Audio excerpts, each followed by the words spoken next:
collectors, hobbyists, and auction record enthusiasts. Welcome. It is Platinum Night. Tony and I are here in our lovely world headquarters in Dallas, Texas, and we've got session one of our Platinum Night auction is closing tonight. Us and several of our experts are going to be joining us tonight to talk about the big items, our favorite items, what's moving up the bid board, things that deserve a little more attention, and of course, your favorite items. If you would like to ask a question, please go ahead and our wonderful staff will relay them to us. We'd love to talk to you tonight, but it's been a long time. The auction's been open over 4 weeks. We had the big announcement at the National. It was great to see so many of you at the National. Thank you for coming by the booth. And Tony, is there a certain item in the auction that you're really excited to see what's going to happen? There's a lot of items in this auction that I'm really excited about, but I think everybody, the Mickey Mantle card created such a buzz at the National. There was a line of people every single day just getting their photo taken with it. It was so much fun, and it brought so much attention to our hobby. So really looking forward to that, as we all are. It's been making international headlines. It's going to close tonight. Tonight is session one, the first 150 lots of Platinum Night. Extended bidding begins at 10 p.m. Central Time. So you got 2 hours left to bid for session one. And then session two is tomorrow night. So you can bid on those items all through the night, all day tomorrow up till 10 p.m. tomorrow night.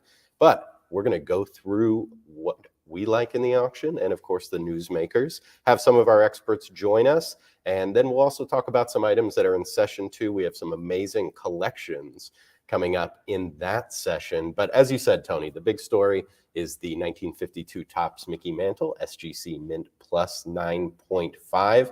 The cool thing about it is this was a card that was on nobody's radar. Wasn't on the population reports. It was raw, and now it is making headlines. And tonight we're going to find out how much it's worth. And in fact, our incredible team has put together a little video that tells the story perfectly. So let's go ahead and take a look at that. It's the hobby's most recognizable card, the 1952 Topps Mickey Mantle. And this SGC Mint Plus 9.5 is arguably the finest condition example of the most iconic post-war card in the world. The last time it saw the light of day was when our consignor purchased it from Alan Mr. Mint Rosen in 1991 for $50,000, a record price at the time. This cardboard gem was among the 5,500 1952 Topps cards Rosen bought from a Massachusetts man in the mid-1980s. The famous 1952 Topps baseball card find, as it was called, and this is the finest example from that historic group. Rosen himself attested to the perfection of the card in a letter he gave to our consignor saying, quote, "In my estimation, it's the finest known example in the world." The card has been raw since that 1991 purchase, only seeing the inside of an SGC slab this summer and garnering a Mint Plus 9.5 grade. It bears the finest qualities any 1952 Topps can possess: perfect centering, registration, and 4 sharp corners.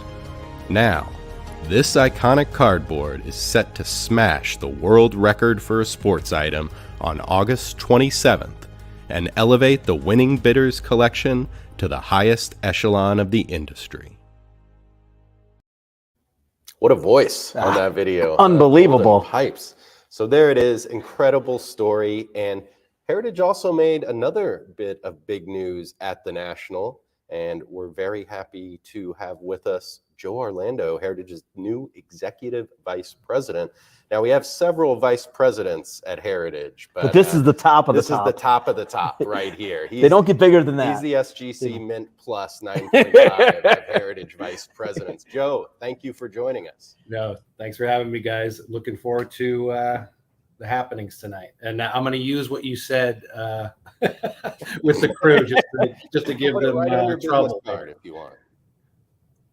So what were your impressions of the Mantle card? What you came on board with us right when we made the announcement on Monday, the week of the National. What are your thoughts? Yeah, by the way, I think the Mantle card consignment was a little bit more impressive than me coming on board. Let's start with that. You know, half 6-1, half dozen the other, I'll say. But you know, when I saw that card, I had a chance to see it in person, of course, at the National, like so many other hobbyists that attended the show. When it comes to the great items, whether it's a card, a bat, an autograph, a photo, whatever it is, the great ones just speak for themselves. And I think when you walked up to the case and you had a chance to look at it, it just speaks. It's one of those cards that, you know, people can debate, you know, where does it fall into the hierarchy of the very best of the best? And there's no question it's in the conversation. But to me, what separates it, I mean, the beauty of the card is obvious, right? Anyone who has operational eyes can see how gorgeous the card is. But that letter is amazing to me. I mean, anyone who's been around the hobby, I guess as long as I have, and was active in the 1980s and 1990s, I mean, we know that one of the problems we have, especially with memorabilia, is that provenance was seldom documented. Like, very few people had the foresight to get provenance and pedigree documented. And it never happens with cards, ever. Like, nobody ever did it with cards. The fact that our consignor had the foresight to ask Mr. Rosen to document that in a period letter is, to me, what will always separate this particular example from all other high grade, super high grade 52 Topps Mickey Mantles. It's part of the now brand that this card has. I couldn't agree more, especially with the fact that cards never have a story like this. And to have it be Mr. Mint, who was the first face of the hobby, really, and that he saw all the top 52 Topps Mantles raw all together. And so to have him assigning this as the finest in the world just adds a layer on top of that aesthetic beauty, as you said. Yeah, I mean, we can, and you know, talking about the find, I mean, there have been some really great finds. I know Heritage has been a part of some great finds, like the Black Swamp find. Gosh, that's probably what, 10 years ago now or something. The time flies, you know, but something like that. But the Lucky 7 find was another great find in recent years. But I think most people would agree that the 1952 Topps find is pound for pound the most impressive, certainly the most valuable pound for pound find that has ever, you know, come into the hobby. So the fact that the letter, it connects it to that find. I mean, that by itself, again, with all the cards, I mean, we were talking, the video was mentioning it earlier. What was it? Something like 5,500 total cards. But yet this is the only one I have ever seen with a letter. Forget about the fact that Alan Rosen talks about the fact that he believes it was the finest one in the group. I haven't seen a letter that connects any of the cards to the find. So that letter is just such a tremendous piece to the branding of this card. And I think, again, it will always be treated differently than all other high-grade 52 Topps Mantles because of that. And I love that it comes with the original case. When our consignor bought it, it was in that case. When it was sent to our offices this summer, it was still in that case. Wow. It's unbelievable. He was asking for 57.5. Credit to our consignor, talked him down to 50,000. Mr. Mint, a great negotiator. So well done there. But I remember, you know, 52 Topps Mantles have become so valuable. You never see them raw, no matter what condition they're in. They're graded. And to see this one raw was an unbelievable experience. I was afraid to be in the same room with it, really. I'm scared to look at it even. But you know what, in some ways, you know, what's so great about that story, or that part of the story, is it shows that there's still buried treasure out there. I mean, it's super rare, and items like this do not come around often. Let's make that very clear. But there's still buried treasure out there, and I mean, that's I mean, we're all collectors here on the call or the program here, but that's part of what gets us up in the morning as collectors, right? It's like that undiscovered treasure that's still out there somewhere, and this is proof. Like you know, you talked about earlier. I mean, this was raw for 3 decades, and so it's quite amazing that there are still items like this out there that haven't been certified by one of the major grading services. And we've got another one in this auction too. The Babe Ruth game used and signed bat, first time being offered at auction. So the first time almost everybody's seeing it, that's already set a record, world record for a bat. We'll get to that later. And we're going to talk about the Mantle card plenty tonight. But Joe, we're so happy to have you as part of Heritage A, and on the show, you're one of the most knowledgeable people in the industry. So what else in the sale really caught your eye? One of the items actually is right behind you. It's the Ty Cobb vintage photo that connects, of course, to the 1914 and 1915 Cracker Jack sets. We were actually, I want to give credit where credit is due. So some of our colleagues, we were all sitting together yesterday and talking about that photo and just how incredible it is. And we were trying to place it in its sort of proper ranking amongst other very high-end, very high-quality Ty Cobb photos. And of course, if you're narrowing it down to three, you have, of course, the Carl Horner T206 image, which I believe you guys sold for a little under $400,000 a few years ago. There is the Charles Conlon sliding shot, which is one of those historic, images of, Cobb coming in spikes high, dirt flying everywhere. They're both incredible photos. They're amazing.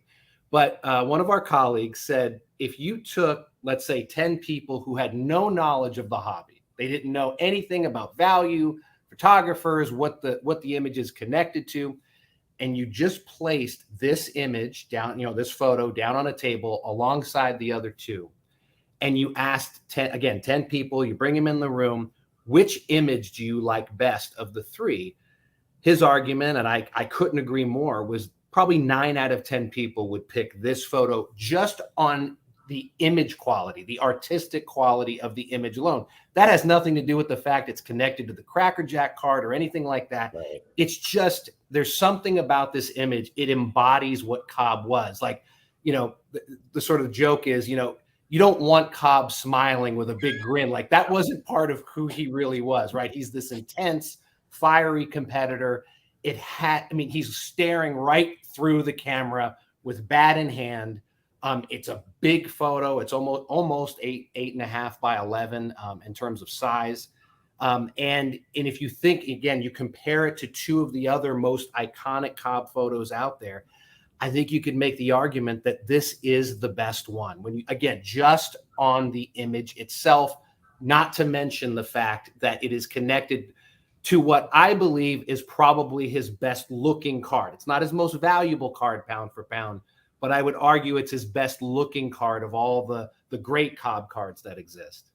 I agree. And I just love the look in his eyes on it. Like, he's about to go to work, and he's one of the best to ever do it, if not the best. And he's almost looking at the photographer like they're another obstacle for him to get a hit. And he's about to go right through them to get to the batter's box.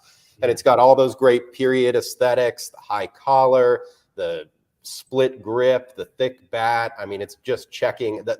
Look how uncomfortable that jersey looks to wear. That's one thing we always talk about when we get jerseys from that era, is how could they have done anything in these jerseys? And you can see how tough it was to tuck it in, even there in the back. I mean, it's checking so many boxes, and that photo is going to put up a huge number tonight and deserves to do it. And you've got the stadium, and you have that in the background. It's right before the game, and yeah, I mean, it's just an unbelievable image and very clear as well. Yeah. And so what else you got on your list, Joe? As Tony said earlier, I could make a list of a million things tonight. It's hard to choose. It was very hard to narrow it down. One of the other just really special things that caught my eye is the 1955 Ted Williams All-Star Game bat.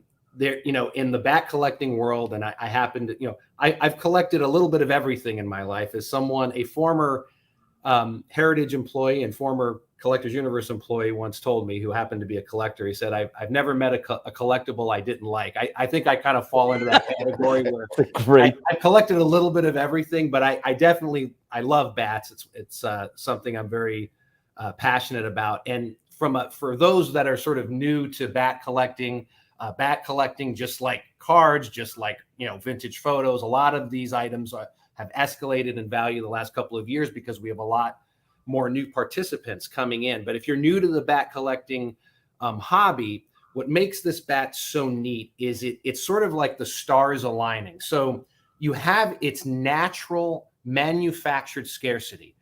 In the records, they made one 1955 All-Star bat for Ted Williams, and you're looking at it. That's the bat. It's literally a one-of-one from a manufacturing standpoint, but a very high percentage of All-Star bats and postseason bats, World Series bats that players were issued over the years. What ends up happening is some of the players, they keep them almost as trophies, as they're just sort of keepsakes, but sometimes they don't have any use, or they have very light use, very little character.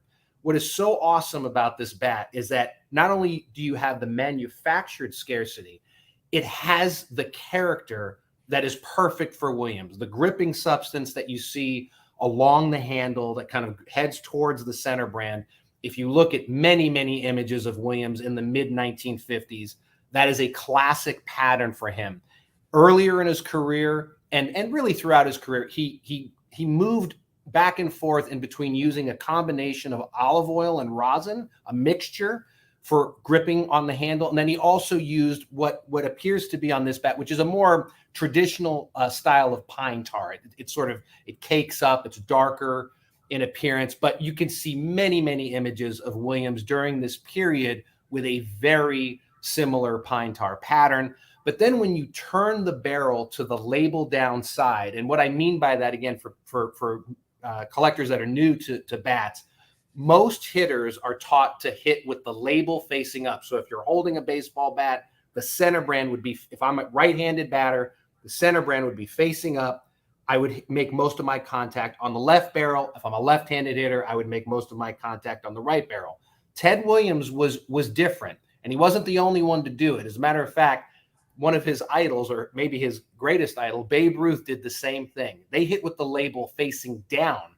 So most of the contact is actually right along the left barrel, which is where most right-handed hitters would hit the ball. So Williams would hit with the label down. And on this bat, if you have a chance to hold it in your hands in person, there are a bunch of ball stitch marks. So these are the stitches from the baseballs that are embedded in the wood from high velocity contact, and they're all crisscrossing right over each other. And that's the kind of use that you can only make by hitting major league, velocity pitches. And what's really interesting about Williams is that if you see a number of his very well used gamers from his career, that concentration is just perfect for Williams. A lot of other players who are more free swingers, like Mickey Mantle, for example. Mickey Mantle may have some of the deepest stitch marks on his bats that I have ever seen, but with Mantle, because he was such a vicious free swinging guy, he would have stitch marks that would, go from, I'm not going to say the knob, but I mean, from the very bottom of where you would, make contact in the hitting surface all the way up to the top of the barrel. Where Williams, it is so concentrated because it just shows, again, his eye-hand coordination, which is well documented, and what he was sort of a mad scientist at the plate, or a surgeon. He was just on another level, and that it's so you combine that label down stitch marks, impressions, and so forth with the perfect gripping substance, and then you add to that the sheer rarity of this bat. It's really the stars aligning for a bat collector. Unbelievable. Joe dropping incredible knowledge right there. That's a master class in bat collecting.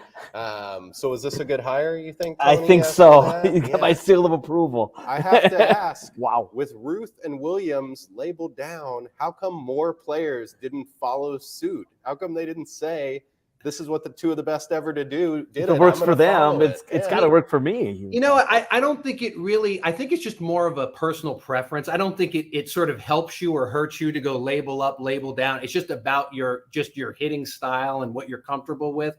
As long as you're not hitting it directly on the label, then you're okay. On the trademark. Left or right barrel, I think you're all right. You're right about Williams bats, and we've been lucky to see a lot of them come through Heritage, that the concentration of the hit marks is unbelievable to see. He knew he was not taking wild swings out there. He could hit it in one certain spot. He knew those guys where are he that was going to good. hit the ball and what part of the bat he was going to use. And that is telltale on this example. Beautiful item.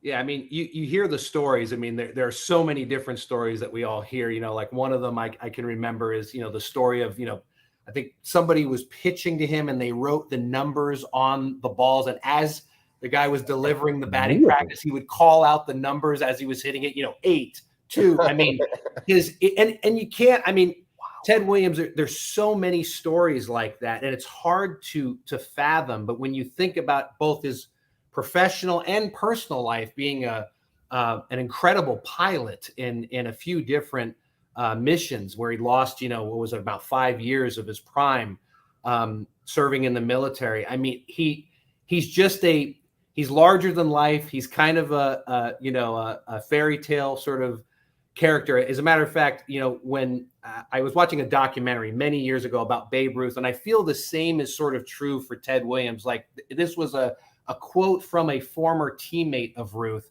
And after Ruth had passed away, and long after, of course, he retired and then passed away, the teammate said to people, he stopped telling stories about Babe Ruth because no one would believe him. I feel like Ted Williams has that similar kind of, you know, aura about him where the truth is so unbelievable that people don't believe it to be true, but it is. I mean, he was just in a league of his own. And when you look at the greatest all-around hitters of all time, I mean, just go to the stats. I mean, it's basically Ruth or Williams. It's 1-2 on base percentage, slugging average, batting average. I mean, it's one or the other. They had power. They hit with precision. I mean, but Williams is definitely a unique individual.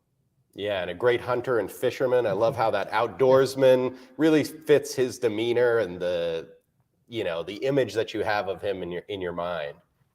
Yeah, I mean, he's. I'm still waiting. I mean, I really mean this. I'm still waiting for the Ted Williams story. You know, a movie, because his movie it writes itself. I mean, it's like, as some people say, he's like the real life John Wayne or something. I mean, he's an incredible character, and you know, accomplished so much, again, both professionally and you know, personally away from the field. But this bat is, again, it checks all the boxes. And you know, the reason the characteristics are so important, and I'll leave you with this because I could keep going forever. Keep going. We got all night. I love hearing this. But the reason the characteristics are important, it's twofold. Number one, when you're grading a bat, it's the characteristics that help place the bat in their hands. It's their fingerprint, if you will. So from a technical grading standpoint, the characteristics are incredibly important. But then, and we can talk about any type of collectible on this next point, eye appeal. The characteristics are what give bats such tremendous eye appeal. It's the reason that a George Brett bat that is caked in pine tar sells for more than one that isn't. Yes. There is something, you know, just the sort of a visceral reaction that you have to those kinds of bats that goes beyond grading. So there's the technical grading aspect of it, but then there's also just the eye appeal that, you know, terrific characteristics add to the piece. Agree 100%. Joe, thank you so much for joining us and sharing the knowledge, and so glad to have you at Heritage. You also helped ratchet down the average age of our VPs, which is something we appreciate. We're trying to get younger at that position. You know, we have the one who's really bringing it up the age there, which we won't mention his name, but very glad to have you here.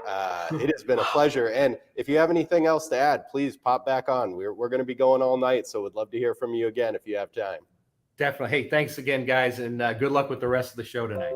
Thank you very much. Take care. Mr. Joe Orlando, ladies and gentlemen. When people at the National were coming up to us and talking, we made the announcement that he was joining Heritage.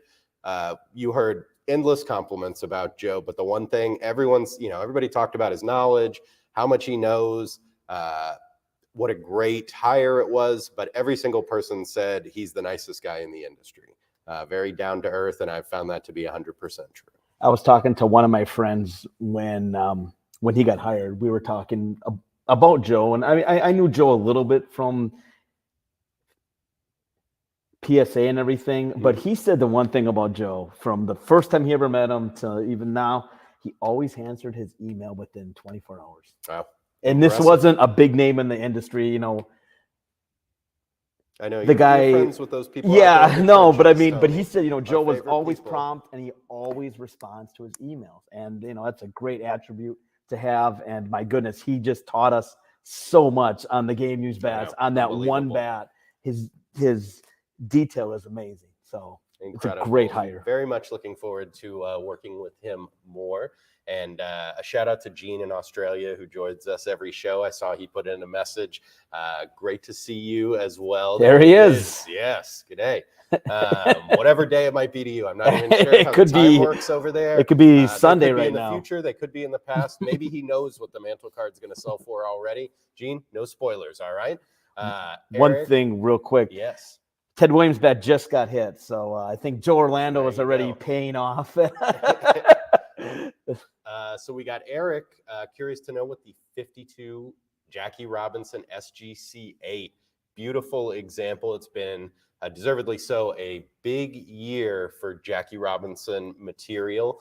This is the 75th anniversary of him breaking the color barrier this year. One of the most monumental events in American history. I'm not even going to limit it to sports, but a beautiful example there. The SGC 8 looks great in a tux as well.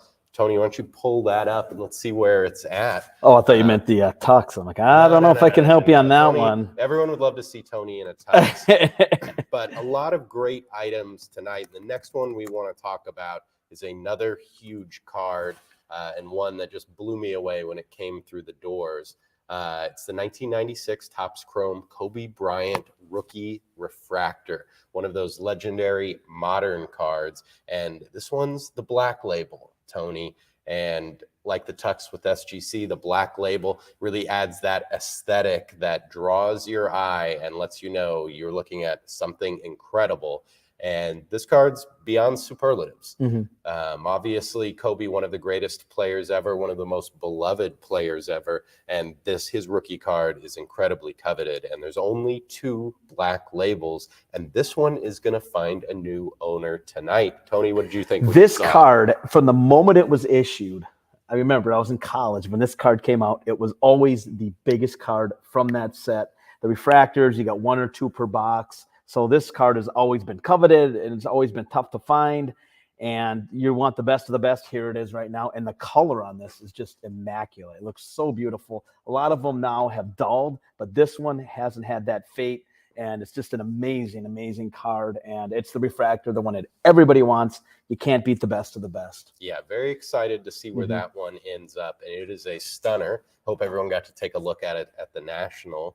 And this next card, you know, most of these items we did display at the National. That was a lot of fun this year. We had almost 400 items on display in the booth. And this is one that also blew me away when it came in. It's one of the finest Patrick Mahomes cards that exists. It's the 2017 Panini Flawless Patrick Mahomes 1 of 1. And just a stunner right there. What I love about it is the patch is the AFL Golden Anniversary patch from his rookie jersey. The Chiefs are one of those legacy franchises and getting their start in the AFL. They were the first representative of the AFL. Just a huge card here. And the 1 of 1 with the on-card Sharpie signature, a 9 out of 10. And great eye appeal on it. The subgrades, it's got the 9.5 for centering, the 9 for edges, and the 9s for corners. So a beautiful example. And Mahomes right now, Las Vegas says Chiefs are the favorite to win the AFC. So they could do it again. And even he's already got an incredible resume. He's got 2 AFC championships, the Lombardi Trophy, the MVP trophy, 4 Pro Bowls. And I think with Tyreek Hill leaving, a lot of people talking about that. I kind of feel like Mahomes is taking it personally that people are writing them off. Exactly. And people saying that Hill was the reason for Mahomes' success. And if I had to predict, I think a lot of people are going to be saying that Mahomes was the reason that Hill did what he did. And I mean, they have such a dedicated fan base, Kansas City. And for so long, they struggled. Now they have that franchise quarterback. So for the next 15 years, they're going to be relevant. They're going to be good. And he's going to keep adding Super Bowls and, AFC championships and MVPs. They're going to be in the playoffs. Exactly. You know it. And I got to see him play in person at Arrowhead last year. Took it to my Cowboys, but it was really, one of those spectacular experiences. He's one of those athletes that you talk about. I got to see him play in person. So an incredible card here, the 1 of 1. Interested to see what that ends up. And then, Tony, we're going to take it back now. We talked a few modern cards, but we're going back. I remember when this card came in, you look at the front of it, and then you flip it over and just knocks your socks off. This is the T206 Ty Cobb Red Portrait, of course. PSA near mint to mint 8. But what you got to say about this one is the polar bear back. It's a tough one to find. Yeah, you just don't see those. So this is the single highest graded example of all T206 with the polar bear back right there. So you've got that, one of the rarest advertising backs. Over the past few years, we've been selling the David Hall T206 collection. We learned a lot about T206 cards. He wrote the book on them, didn't he? Literally wrote he the literally book on did it, write the which book we have, on them. and we'd be glad to send to you if you want one. That is a master class as well in one of the most interesting issues to collect and one of the hobby's most popular issues as well. Only 2 red portrait Cobbs have graded higher than this 8. They're both 8.5s. So you've got number 3 as far as the grade for the front, and then the highest graded for the polar bear back. That is what we like to call in the industry, Tony, a double whammy. So that is going to post a huge number tonight as well. And the eye appeal is off the charts on that one. We've got an hour and a half yet before extended bid begins.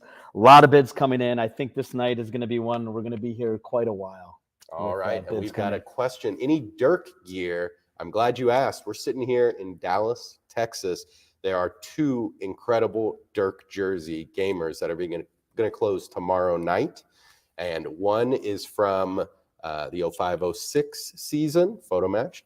And that's when the Mavericks went to the finals the first time. And Dwayne Wade and the officials ended up beating them in the finals. Not bitter. Okay. I can tell. Not at all. We have a MVP season Dirk jersey, photo match to 14 games. So obviously he loved wearing that jersey.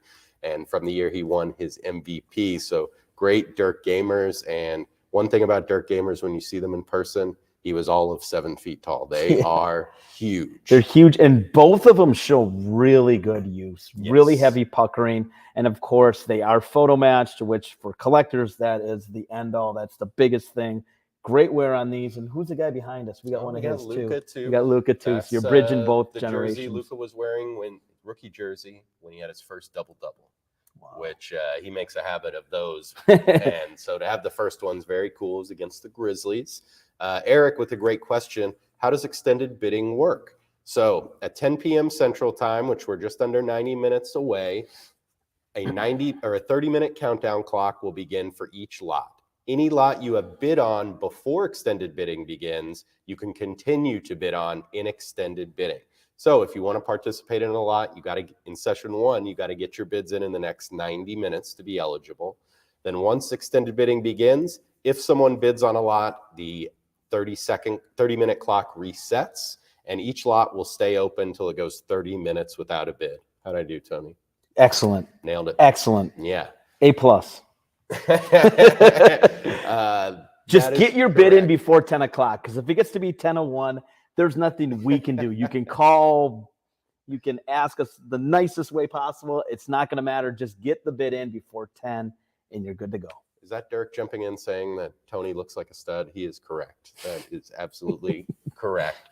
So, Tony, let's talk about some basketball cards. What do you got? All right. We got some really cool autograph cards coming up here. Unbelievable. 1961 Wilt Chamberlain signed rookie card. And, Wilt did participate in autograph signings, but people rarely asked him to sign this card, given it was so valuable. And very, very few of this one out there. The signed rookie card. The autograph is just really stands out on this one. Black Sharpie, black felt tip. And this one here is at, what are we at right now? Let me check. 77,500 right now.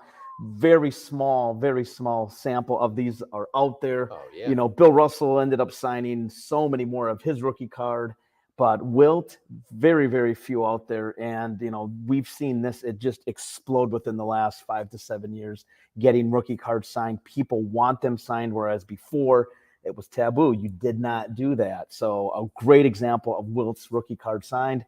And I think that one's going to really explode as we get into extended bid. And as you said, that's become a really thriving part of the hobby, these autograph vintage cards. And we have some unbelievable examples in this auction. Pete Maravich signed card. There's a Thurman Munson. We're going to talk about a bunch of them. The rookie card signed too. Yeah. I mean, you'll see Munson every once in a while, but a rookie card, you never see that card signed ever. Beautiful example. And what else you got over there? I know you got your eye on a few other cards. Yeah, we've got we got the 1976 Walter Payton Gem Mint 10. We've seen this card go up considerably within the last 3 years. And this one here is the best of the best. Of course, as we all know, centering on the 70s cards is so difficult, and it's a great image of Payton up close, a rookie, his whole life and career. No other way it's sweet, absolutely. And I remember when this card was like a $15,000 card for the longest time, and now, as you can see, 62,500, just the best of the best of the ultimate bear. Yeah, Walter no Payton. doubt. And another one that I love the look on his face, that just smiling, happy. You know, that's how he did it. It's just a great representation of sweetness. Right there. And he didn't always have the best teams, but he made the best of every circumstance. And my goodness, I mean, when he retired as the leading rusher of all time, and he did get that Super Bowl at least too. So. Absolutely. And speaking of signed cards, this is a mammoth one right here from 1893, Tony. Wow. This is a Cy Young cabinet card signed not once, but twice by Cy Young. A full signature right there across his chest. And then he knew where to sign that too. He didn't put it in the upper corner or anything, just right in the middle. Cy on the bottom border right there. And he's in his Cleveland Spiders uniform. How's the fan base for the Cleveland Spiders doing this year? And how come they didn't pick Spiders instead? They could have. They should have went back to their roots. It was right there. Come on, Cleveland. Could they change for next year? Or do you think? Yeah, you can change your name whenever you want, it seems.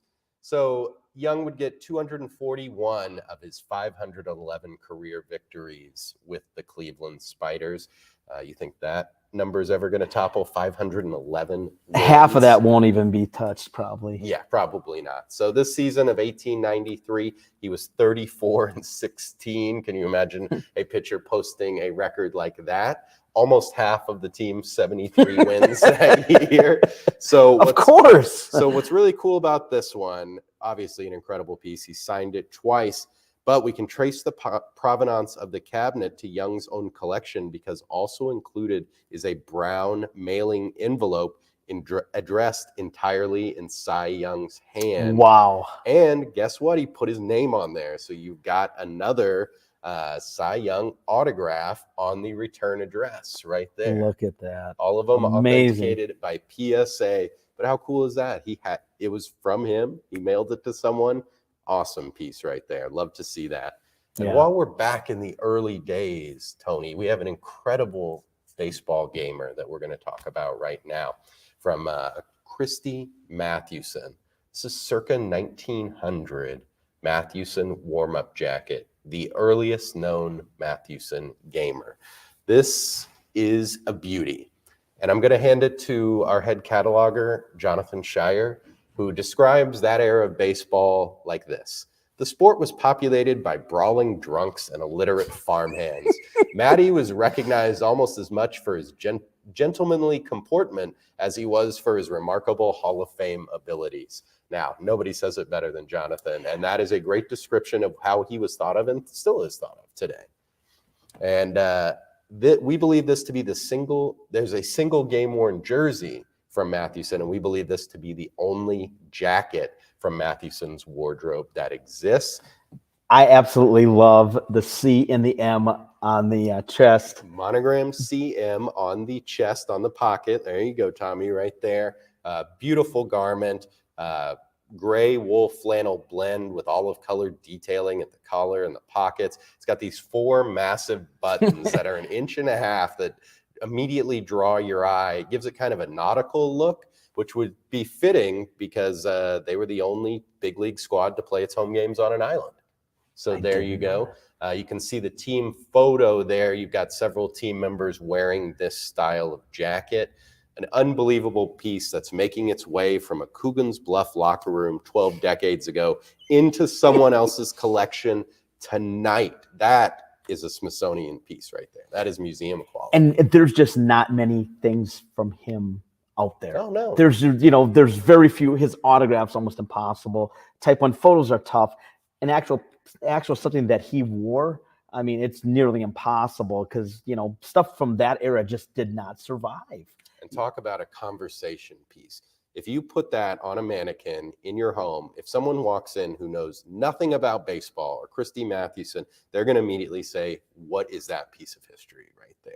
Absolutely. It looks old. It's incredible. I love it. And that CM just takes it over the top. It really does. Yes. Because, that links it right to him. So. All right, Tony, I've been jabbering on. Oh, you're doing a great job, what do Mike. you You always do a wonderful job. Two of the just gorgeous jerseys. I was with a couple clients or bidders at the National, and they were asking me what were my favorite uniforms or what really grabs your eye.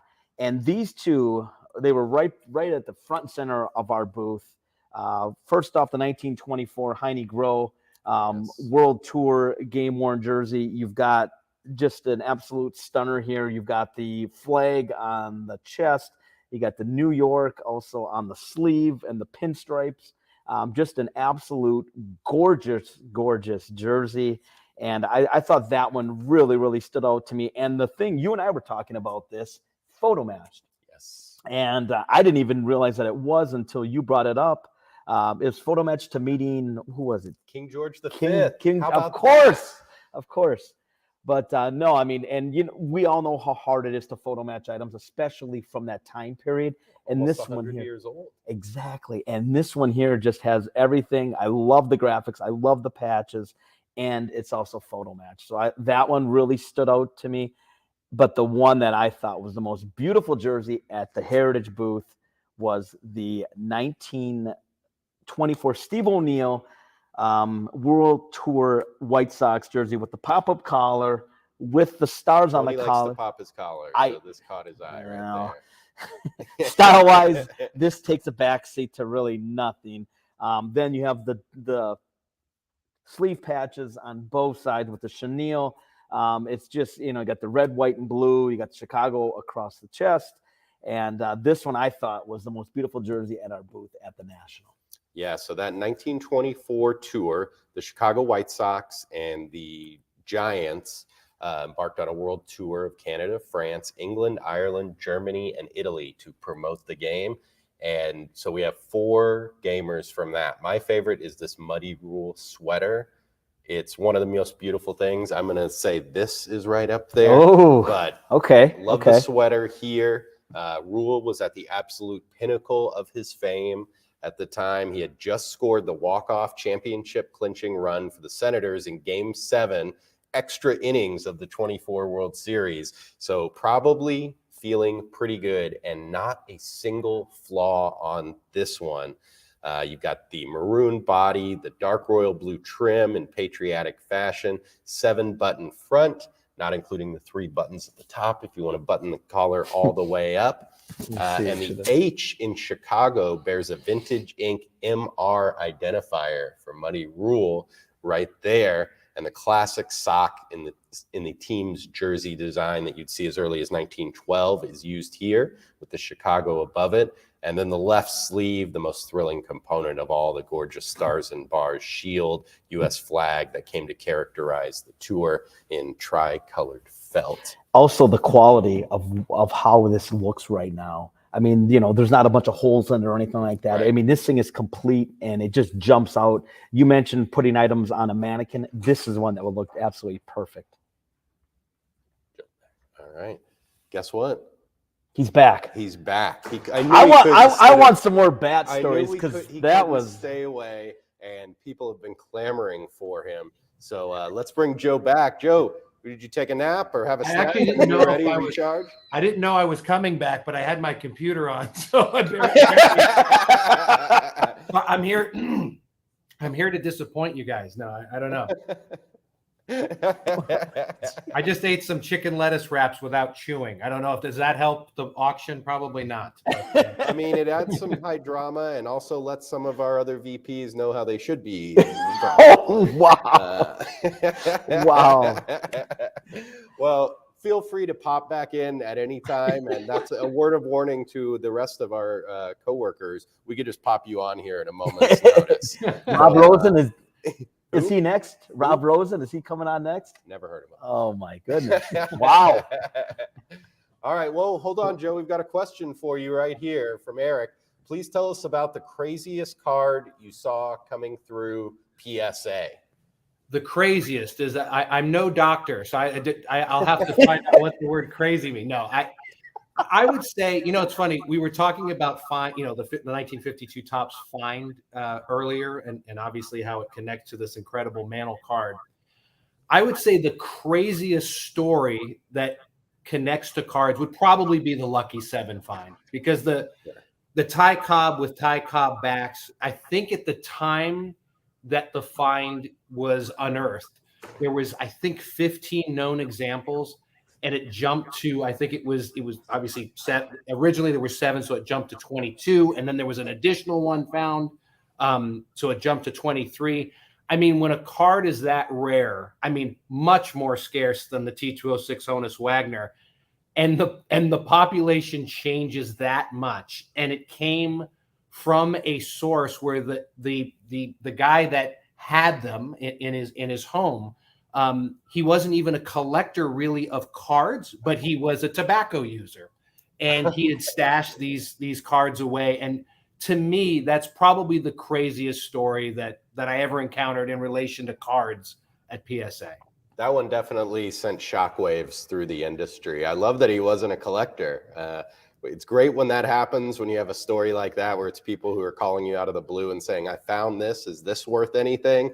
And it's just some massive, valuable find that they're not even aware of it. They're just weren't they like sitting in a bag or something, or what? Yeah, what was at a bottom of a? Yeah, it was a. I mean, this is, you can't make this up, right? It was at a bottom of a brown paper bag underneath like postcards and other assorted items.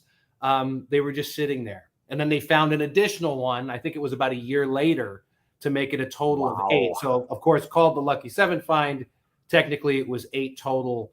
But that was, I mean, it does. Yeah, I mean, when I got that first call, of course you could imagine, my skepticism. It's like, sure, yeah, you found. I mean, finding one is incredible. Yeah, you found 7 of them. Sure, they're 7 Ty Cobb with Ty Cobb backs, but when they came in, it was like, oh my goodness. I mean, they're the real thing. I mean, it was just, it was as clear as day, and yeah, of all I spent almost 22 years at PSA and had a chance to see so many cool items. I mean, we talked about bats earlier, cards, photos, packs, you name it. But that on the card side, that I think it's going to be hard to beat that, I think. All right, well, we're going to try it while you're at Heritage. All right, we're going to put that to the test. Thank you again for joining us and sharing some more knowledge. And I expect you to pop back in. We're going to make a habit of this. All right. Well, at least I wasn't like putting on my pajamas or something in the room, I imagine you're a stocking sleeping cap guy, kind of like yeah. The ball on the end. Well, maybe we'll find out later. Thank you for joining us, and we'll expect to see you again. I'll see you later. All right, Tony, how about a trophy that you wanted to talk about? Yeah, this one here, it's Joe DiMaggio, but it's from the Pacific Coast League. And back in the 40s and 50s, the Pacific Coast League was almost as good as the major leagues. It's where all the guys went and played on the West Coast, and it was some of the best minor league baseball there was. But the cool thing about this is there's an actual photo of him with the trophy. Yes. And that so many times it's so hard to unearth that, to find an actual quote photo match or a style match of the player with the trophy. And this one, you know, when you've got early DiMaggio with the seals right now, 65,000, and it's in very good condition, I would say. You know, there's no broken parts or anything like that. And a minor league trophy. That is just unbelievable. You know, collectors love those bookend items. Yes, they do. And this is the beginning of his professional career, and he was killing it in the Pacific Coast League. So a well-deserved trophy. And for him, he's from San Francisco, and to play for the Seals in front of his hometown, I mean, this one is such a cool piece. And like I said, the PCL has a huge following still. Definitely. Absolutely, yeah. And we also have a Mickey Mantle minor league trophy in this auction as well. That'll be going down tomorrow night, I believe. And Tony, have we talked autographed balls yet? We haven't. Well, let's get to it. There's autographed balls, people waiting. Do we have any nice Ruth balls in the auction? We've got one that to me is the nicest early Ruth autograph I've ever seen on a baseball. As he got popular, of course, in the 1920 on up until he passed away in 1948, he signed a lot of baseballs. But this one here is one of the earliest I've seen and one of the nicest. Our head cataloger Jonathan dated this ball to 1918, and I think when you can date it to a specific year and a time period, it really helps.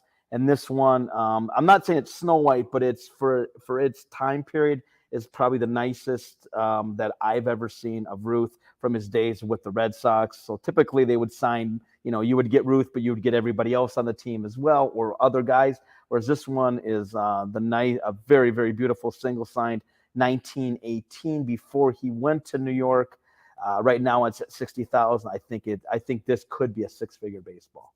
Yeah, and Jeffrey is right. It's got the quotes around the Babe, which is from his early days. Yep.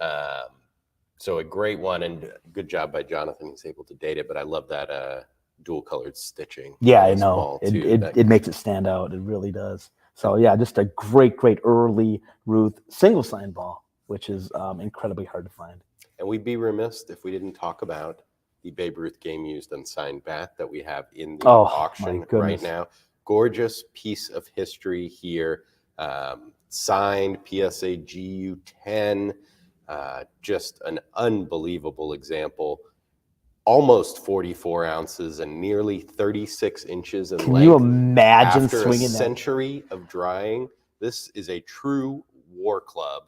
The ball marks appear on the left barrel, but above the stamped name, as we talked about with Joe, a key Ruth attribute there. Lucky enough to have it, and you can feel the swollen grain bearing mute witness to power unlike anything previously seen in our national pastime. And then the cool background on this, it's never been at auction before. It was in the family of Frank Home Run Baker because Babe Ruth gifted it to him, which is a great connection. They were teammates with the Yankees, and Home Run Baker got his name, clubbing 10 or 11 home runs during the dead ball era. So yeah, I mean, that's kind of taking it from one generation to the next generation, and that is already at a world record price for any bat. So first record we've got for the night, but we'll keep going. The first of many, I have a feeling. There we go. But we also have a Jim Thorpe game used bat, which there are only two known, and one is going to find a new owner tonight. A very cool piece. This is from 1921 to 22. After 289 major league appearances over the course of 6 seasons from 1913 to 19, Thorpe found himself relegated to double and single A ball, which helped his average.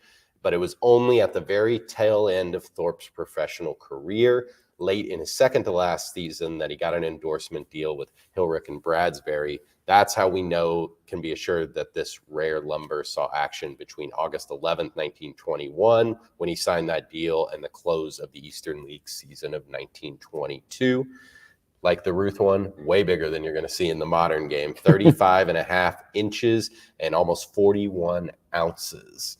So a tremendous piece of history from the greatest athlete from the first part of the 19th century.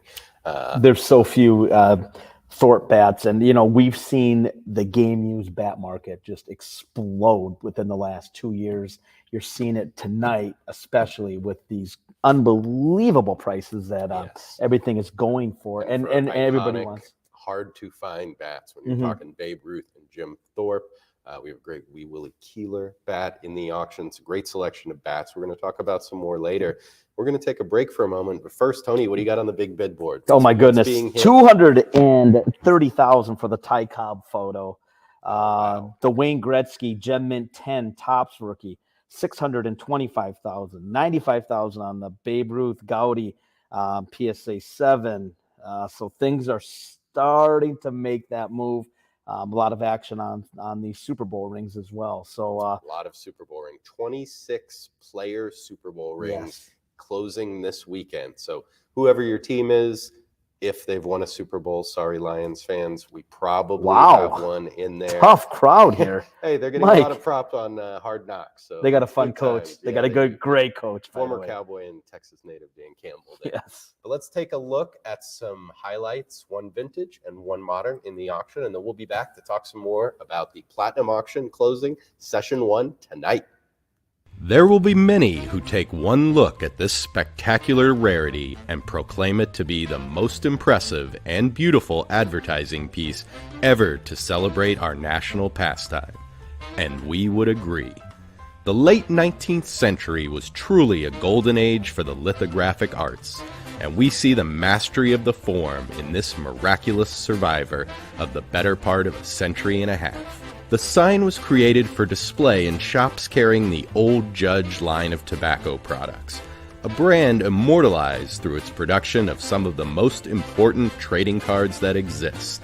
A glorious central image providing a fan's eye view of a 19th century ballgame in progress.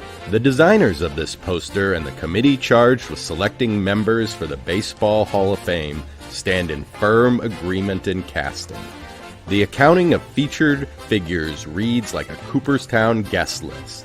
Cap Anson, Mike King Kelly, James Pud Galvin, John Montgomery Ward, Dan Brothers, Roger Connor, Charles Old Hoss Radbourne, John Clarkson, and Tim Keefe among them.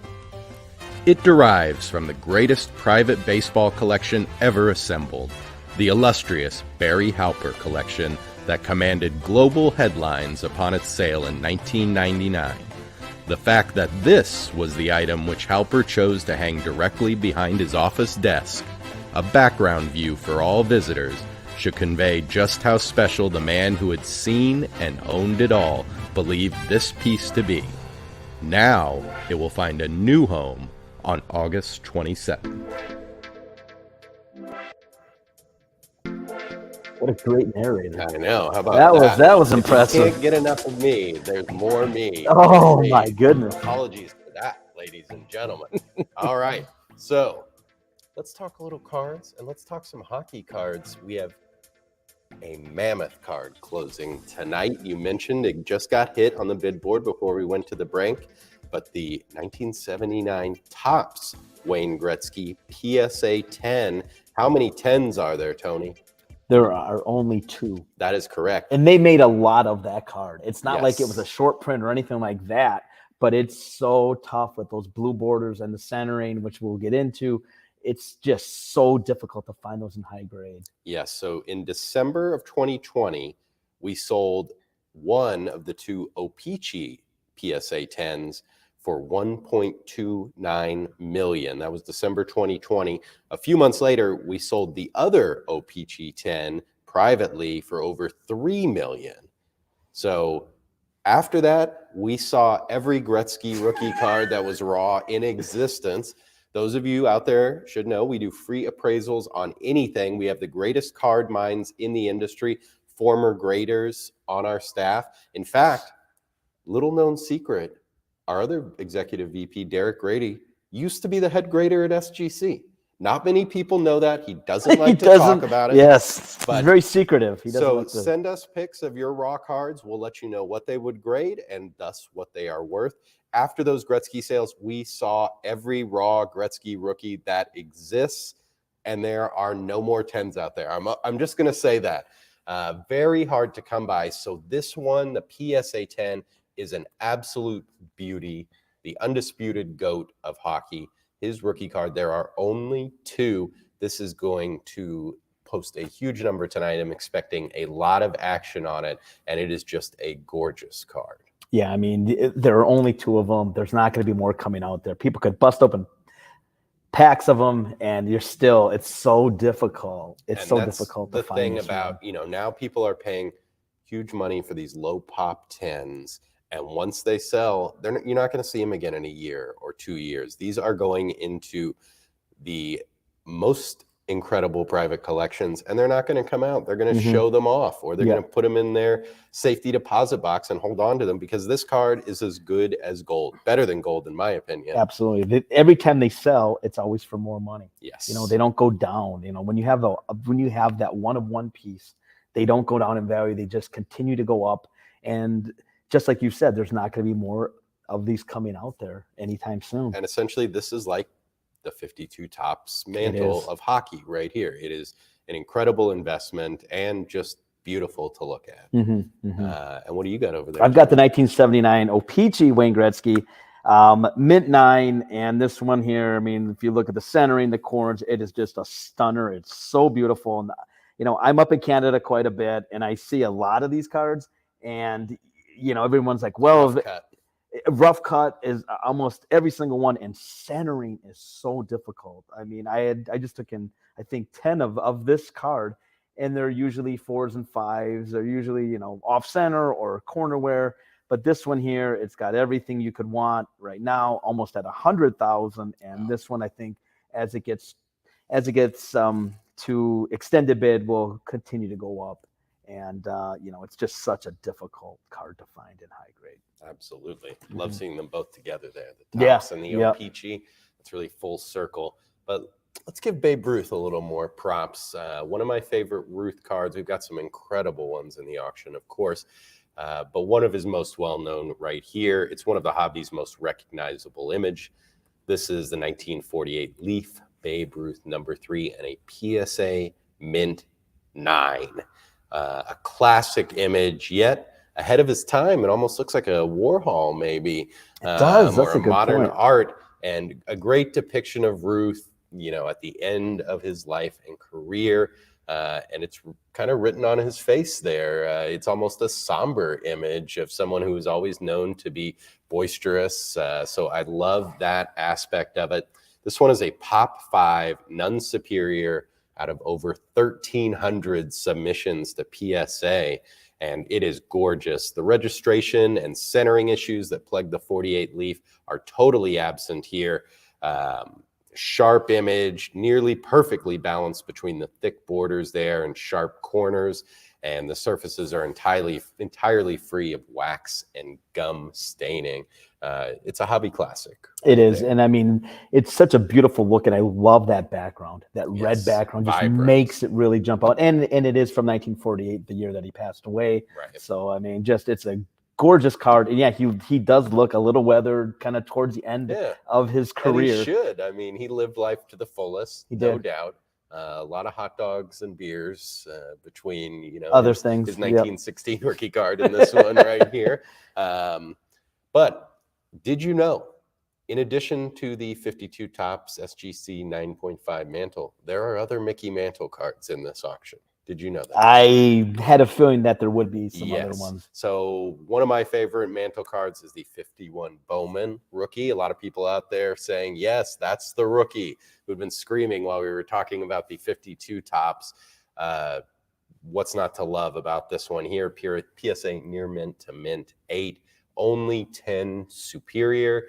And a great thing to be purchasing right now. It's often said a rising tide lifts all ships. So if a Mantle card's going to post a huge number, a good time to think about adding a pinnacle quality Mantle rookie to your collection, and you've got one right here that's going to go down tonight. I think every Mickey Mantle card has been going up now, especially with the ones that are selling tonight. Yes. It's gonna drive up every single thing, even your lower grade ones.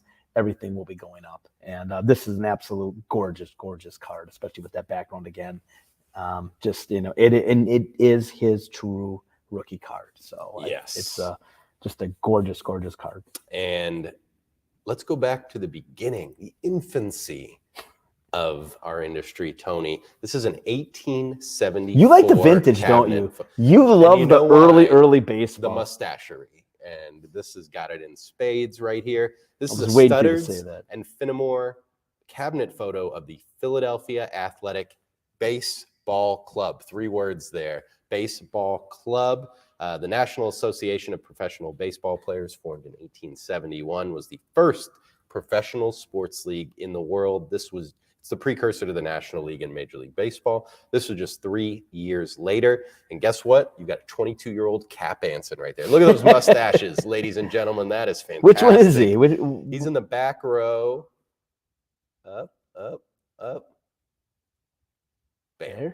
Yes. Wow. So you see this him is that one young. of the greatest teams of the era, and cabinet photos were one of the more common things, but not many survived. And here's one right here, issued by the studio Studders and Finnemore, and they were a series of the Athletics that were used in Harper's Weekly with woodcut images later. And that's not all with the cabinet photo. You also get this ticket from 1874 from the World Tour that the Philly Athletic went on. There's the ticket. They were with Harry Wright's Boston Red Sox. They undertook a world tour in the summer of 1874. And this is a boarding pass which entitled the bearer to, quote, accompany the Athletic Baseball Club down the river on the steamer Ohio before they embarked on their journey to Liverpool to introduce baseball to Great Britain and Ireland. How cool is that, Tony? Unbelievable. Yes. You've got James Walsh right there. Wow. Chris Bierenbach blowing up some of our execs, but I think he is accurate. Second seated to the right, Todd Imhoff's grandpa right there. Yes. I'm not going to touch that one. I'm going to let that one go. History. But I love the photo, and then you get the ticket. Can you believe that ticket survived 150 years? A true one of one, it has to be. A marketing promotion that you got to go on the steamer to accompany them before they leave on their world tour. I love it. Tony, what are you looking at over there? We've got some really rare rookie cards signed. And when I saw the price of this one, it really jumped out. I remember taking in one of these at a show maybe 8 years ago. Roberto Clemente signed rookie card. And I remember when this was a $20,000 card. Now, again, I know we're going back a ways, but this one signed in it's like a black pencil. Mm-hmm. And right now it's at $49,000. As we all know, the market for these has gone up steadily through the years. And he died so young. And he was a great autograph signer. He would sign, but people didn't tend to ask to get his card signed, and especially his rookie card. So this one really stands out. And to me, it really stands out to how much these have gone up in the last 8 years, from going to be a $20,000 card to now being, 60, 70, who knows, maybe upwards of 6 figures at some point. So just a great autographed rookie card of the great one. And are there any other great autographed rookie cards? The next one that I just was floored when I saw, we have a Pistol Pete Maravich. No, I'm sorry. We've got We do have that. We do have that. That'll be a little bit later. We have a Lou Alcindor signed rookie card. And wait. Lou Alcindor signed it? And he'll sign. How about that? Yeah, and it's a vintage autograph in that blue ballpoint, which really, really stands out. He'll sign this card, but he won't sign Lou Alcindor anymore. No, definitely. And I'm sure, back when this card was issued, people, again, didn't tend to get these signed. The tall boy, first card of his, and, he'll sign it now, but now it's in a felt tip. It just doesn't look the same, where this is a nice vintage signature Lou Alcindor. And right now Yeah, it's at so after the 70-71 season, changed his name to Kareem Abdul-Jabbar, and would not sign Lou Alcindor after No. that. So that 2-year window is the only time that he could have signed this. And the other thing I love is the oversized card, and he used the whole thing. That He is did. a gigantic signature on there. That is a huge piece It in is. every sense It of the is. word. Because there can't be more than a handful of these No. vintage signed rookie cards of Alcindor, Kareem, and and then when he would sign Kareem, or he'd sign Abdul-Jabbar, Yes. And you got that nice full name, and it's dated to very early in his career. So All right, Tony, I want to talk about one more card, then we're going to get to the memorabilia, ladies All and right, gentlemen. I was kind of waiting for this. I promise you, we've talked a little bit of memorabilia, but we're about to hit it hard. But I got to talk about this card. A good friend of Heritage, who's a specialist in Japanese baseball, talked to me about it while we were at the National and turned me on to it. This is the 59 Muromatsu scoreboard Sadahara O rookie, a PSA Mint 9, Tony. Wow. Look at that beauty. The big slugging first baseman with the famous samurai leg kick batting stance. He hit 868 home runs, over 100 more than Ruth or Aaron or Barry Bonds. Just a tremendous slugger. His Giants were the Yankees of Japan, essentially just dominant. So this set was a set of Minko cards, small cards that were vended to be used as a flipping game. So since they were intended to be thrown, high-grade examples of Minko cards of any kind, but especially Sadahara O's, just like with the 52 Topps Mantle. People love to play games with them and put them in their bike spokes. Same in Japan for Sadahara O. And so high-grade examples are almost non-existent. And the PSA population report reflects this, Tony. Only 2 of these have been graded. And this is the higher graded of the 2. And this is from a game, so these were intended to be played with. Yeah, these not just played with. These weren't like out of a pack. It was a game that you would throw them. So it wasn't like a game where you're just handling them and putting them down or something. You were throwing these. You were throwing them, so right off the bat. There's no 10s. There's never going to be a 10, I don't think.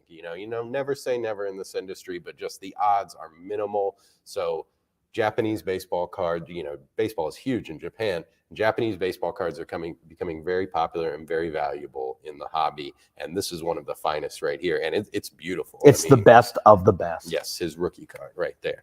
And while we're talking about Japanese baseball, we should definitely talk about this. It's the 1934 Tour of Japan photo album.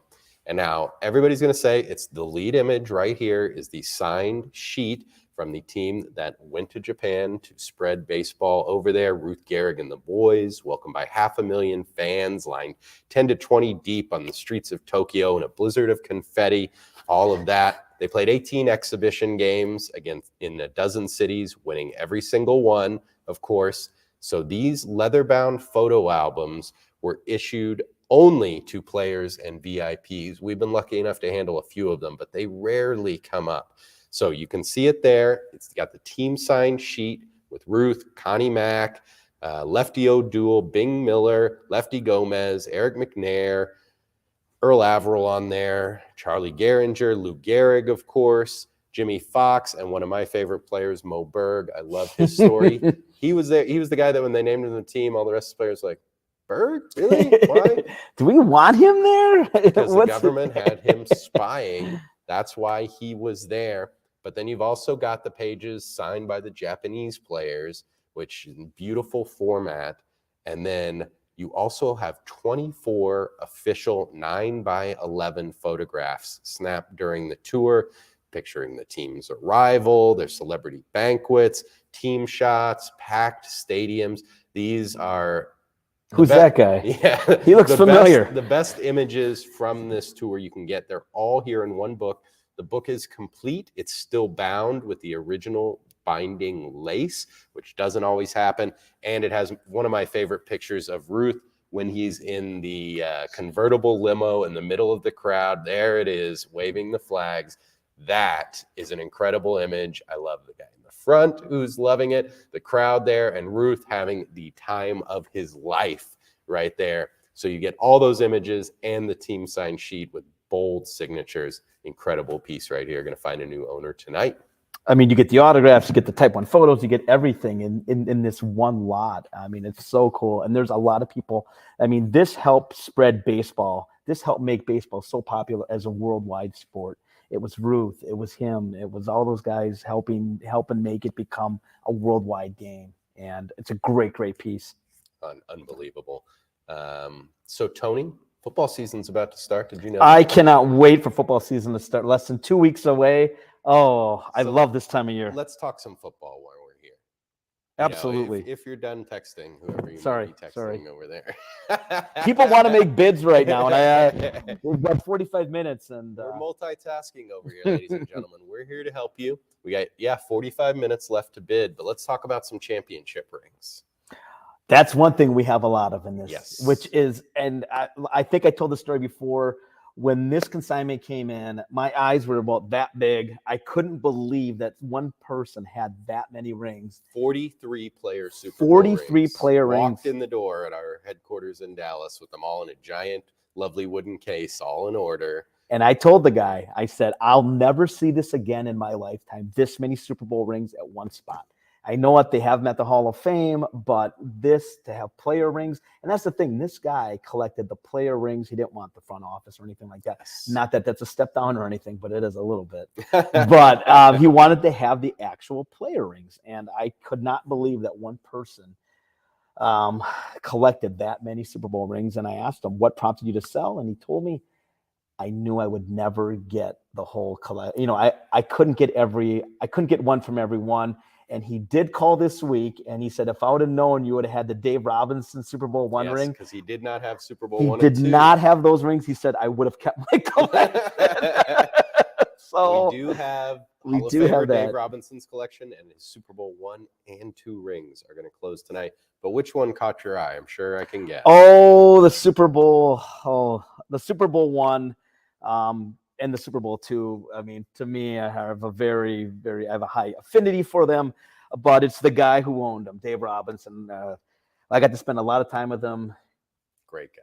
Chris Narrett and I spent one entire afternoon, well into the evening, hearing stories for about 5 hours. And Dave Robinson is one of the nicest, purest guys you're ever going to meet. And he told stories, and it wasn't just about the Packers. It was about growing up. It was about playing at Penn State. And then, of course, during his career, Hall of Fame career, I'd like to add. But the Super Bowl 1, you very rarely see these. And this one, comes directly from Dave, who is just an absolute gem of a guy. Yes. With the original box, which you rarely ever see. Yeah, we had sold one before, Jerry Kramer's. We did. Hall of Famer now, finally. Mm-hmm.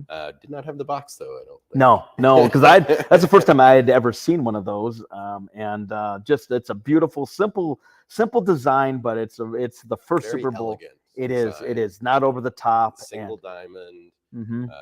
And the first Super Bowl ring ever created, as they went on, those first few definitely were based off this design. Absolutely, they were. And Lombardi was helped out with the design with this ring.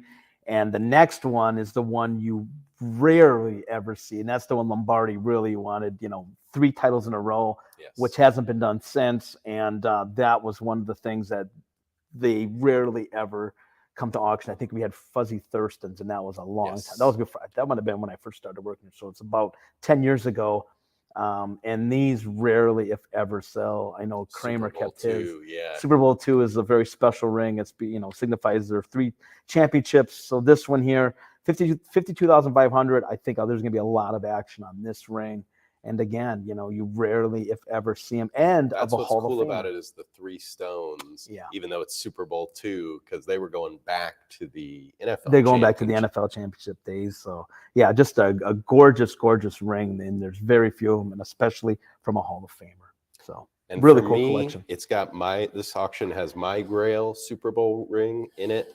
The 1971 Super Bowl VI Cowboys ring, the Cowboys' first championship. Another very beautiful, elegant design, as we'll say, with the Cowboys' blue star and the large diamond in the middle from the Cowboys' first title. They finished first in the NFC East 6 years in a row before they got this. So they crushed the AFC champion Dolphins by 3 touchdowns. The last loss the Dolphins would have before they went undefeated next season. That's a cool note. It comes to us from Toddy Smith, who was the Cowboys' first pick in the 1971 draft.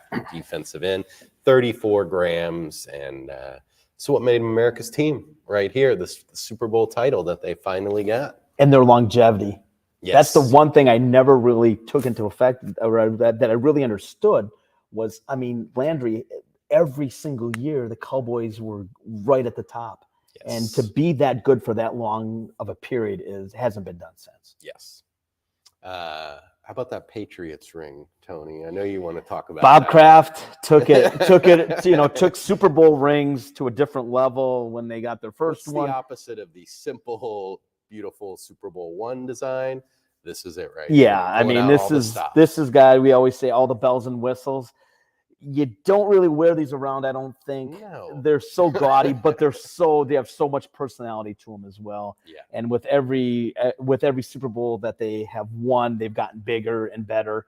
And this one here is Super Bowl 51, I believe. This one, good job on your Roman. Yeah, I was getting a little nervous there. I was kind of waiting for you to kind of step in and say, Tony, 51. But here, greatest comeback ever. I don't think we'll ever see something like this happen again. No. I mean, and toward the end of the third quarter, this game was over. Yes. And they got hot and caused a couple of turnovers and go to overtime and win the game in overtime. One of the most exciting Super Bowls I have ever seen. And to this day, I mean, it's one that will always stand out. And down 28-3 at halftime. So this ring has 283 diamonds on it. Kraft pulling that one. How out. apropos. Nice. Yes. Nice pull for Kraft there. So Tony mentioned the Dave Robinson collection. We're very honored to offer that. So let's take a look at the story of Dave Robinson. You don't know how it felt to play against the Dallas Cowboys in Dallas, in this stadium, and winning the game. It was like it's a great feeling. We knew that they were our nemesis. We knew that they were the future of the NFL. And we knew that we were the present. And we knew we had to hold off this avalanche coming from Dallas in their home field at that. So we had a great deal of respect for the Dallas Cowboys. Felt like gladiators in the arena, man. You haven't been back here since you planted Don Meredith in the Cotton Bowl, is that right? Well, I came back later, but it was I came back in '74 for the Thanksgiving Day game. That's right. And I planted Roger Staubach. And so, what the heck? Driving up, and I saw the Cotton Bowl and the Ferris wheel and all that. My mind, things flashed through my mind like I just never forgot. Like it was yesterday. Everything came back. The only thing different was I was 81 now, and I was only 26 then. But yeah, all the memories, a lot of memories of the Cotton Bowl and the games I played there. I remember plays, not games, and I always took the position that we're going to win the game no matter what. Yeah. But I'm not necessarily going to make a good play, because the guys I'm playing against, you got to realize are the best football players in the world. That's why they're playing for the other team and for us. And the NFL is the greatest source of football players in the world. And so you don't know you're going to make a big play. When you make one, you're very excited about it. You know, I wanted to ask you something that I've kind of a legend around that NFL championship game. That you knew that Bob Hayes was not supposed to be on the field in the goal line package, and that you saw him there. He lined up on me. Yeah. What I knew was that normally when the tight end comes in tight, it means they're going to run off tackle play my side, and he's got to block me. Well, I knew they wouldn't send Bob Hayes to block me. It had to be something other than the standard play. I looked for some kind of, Dallas was famous for trick plays. Nancy always had one up his sleeve, so I didn't know what it was going to be, but I knew for a fact it was not going to be an off tackle play with Bob Hayes blocking. And that after you plant Meredith, you go back to the sidelines. Lombardi congratulates you for making a great play, and then yells at you for being out of position. Is that right? Well, for not playing it the way it's drawn up. The way it's drawn up to play, I should have fronted the guard, make the guard block me, and then make the quarterback commit to run or pass. And so I knew that if I had played it the way it was drawn up, Dallas knew how we played it. They knew I was going to come and get front the guard, and they're prepared for me to come across and block me, and then let Meredith do what he's going to do. But I knew that Bob Hayes put it in, so I decided to improvise. And regardless, I love Vince Lombardi. I think one of the greatest coaches of all time. But I feel like, to this day, I still say he was wrong. A player has got to play the game. I mean, anybody can just move the X and O's, but you got to be thinking all the time. And I was thinking that if they run that play the same way, a bootleg, I got to do something different because I do the same thing they did last time. He's going to do the same thing. He's going to throw the ball, and they'll probably complete it, and we're in a dogfight. We're only up by 7. Right. If they score, they can kick a field goal and tie it. All the momentum at that point was Dallas. Mm-hmm. They had momentum going. It was crazy. And if they tied that game up and went in overtime, if we didn't get the ball and go down and kick a field goal to win, I guarantee you they would have beaten us. They had so much momentum going, they would have gotten within field goal range just like that. And then they would have kicked the field goal and beat us. So you couldn't let that play go beyond that point. Yeah. And it would have been the Landry Trophy, not the Lombardi Trophy. Doesn't that sound strange? Lombardi, that's got a ring to it. Landry, no ring. Talk about Lombardi. I mean, obviously you played for 2 great coaches in the NFL, but Lombardi being the first. When you were drafted in the first round, what an extraordinary feeling that must have been, playing for a guy who certainly understood a little bit about what you had gone through.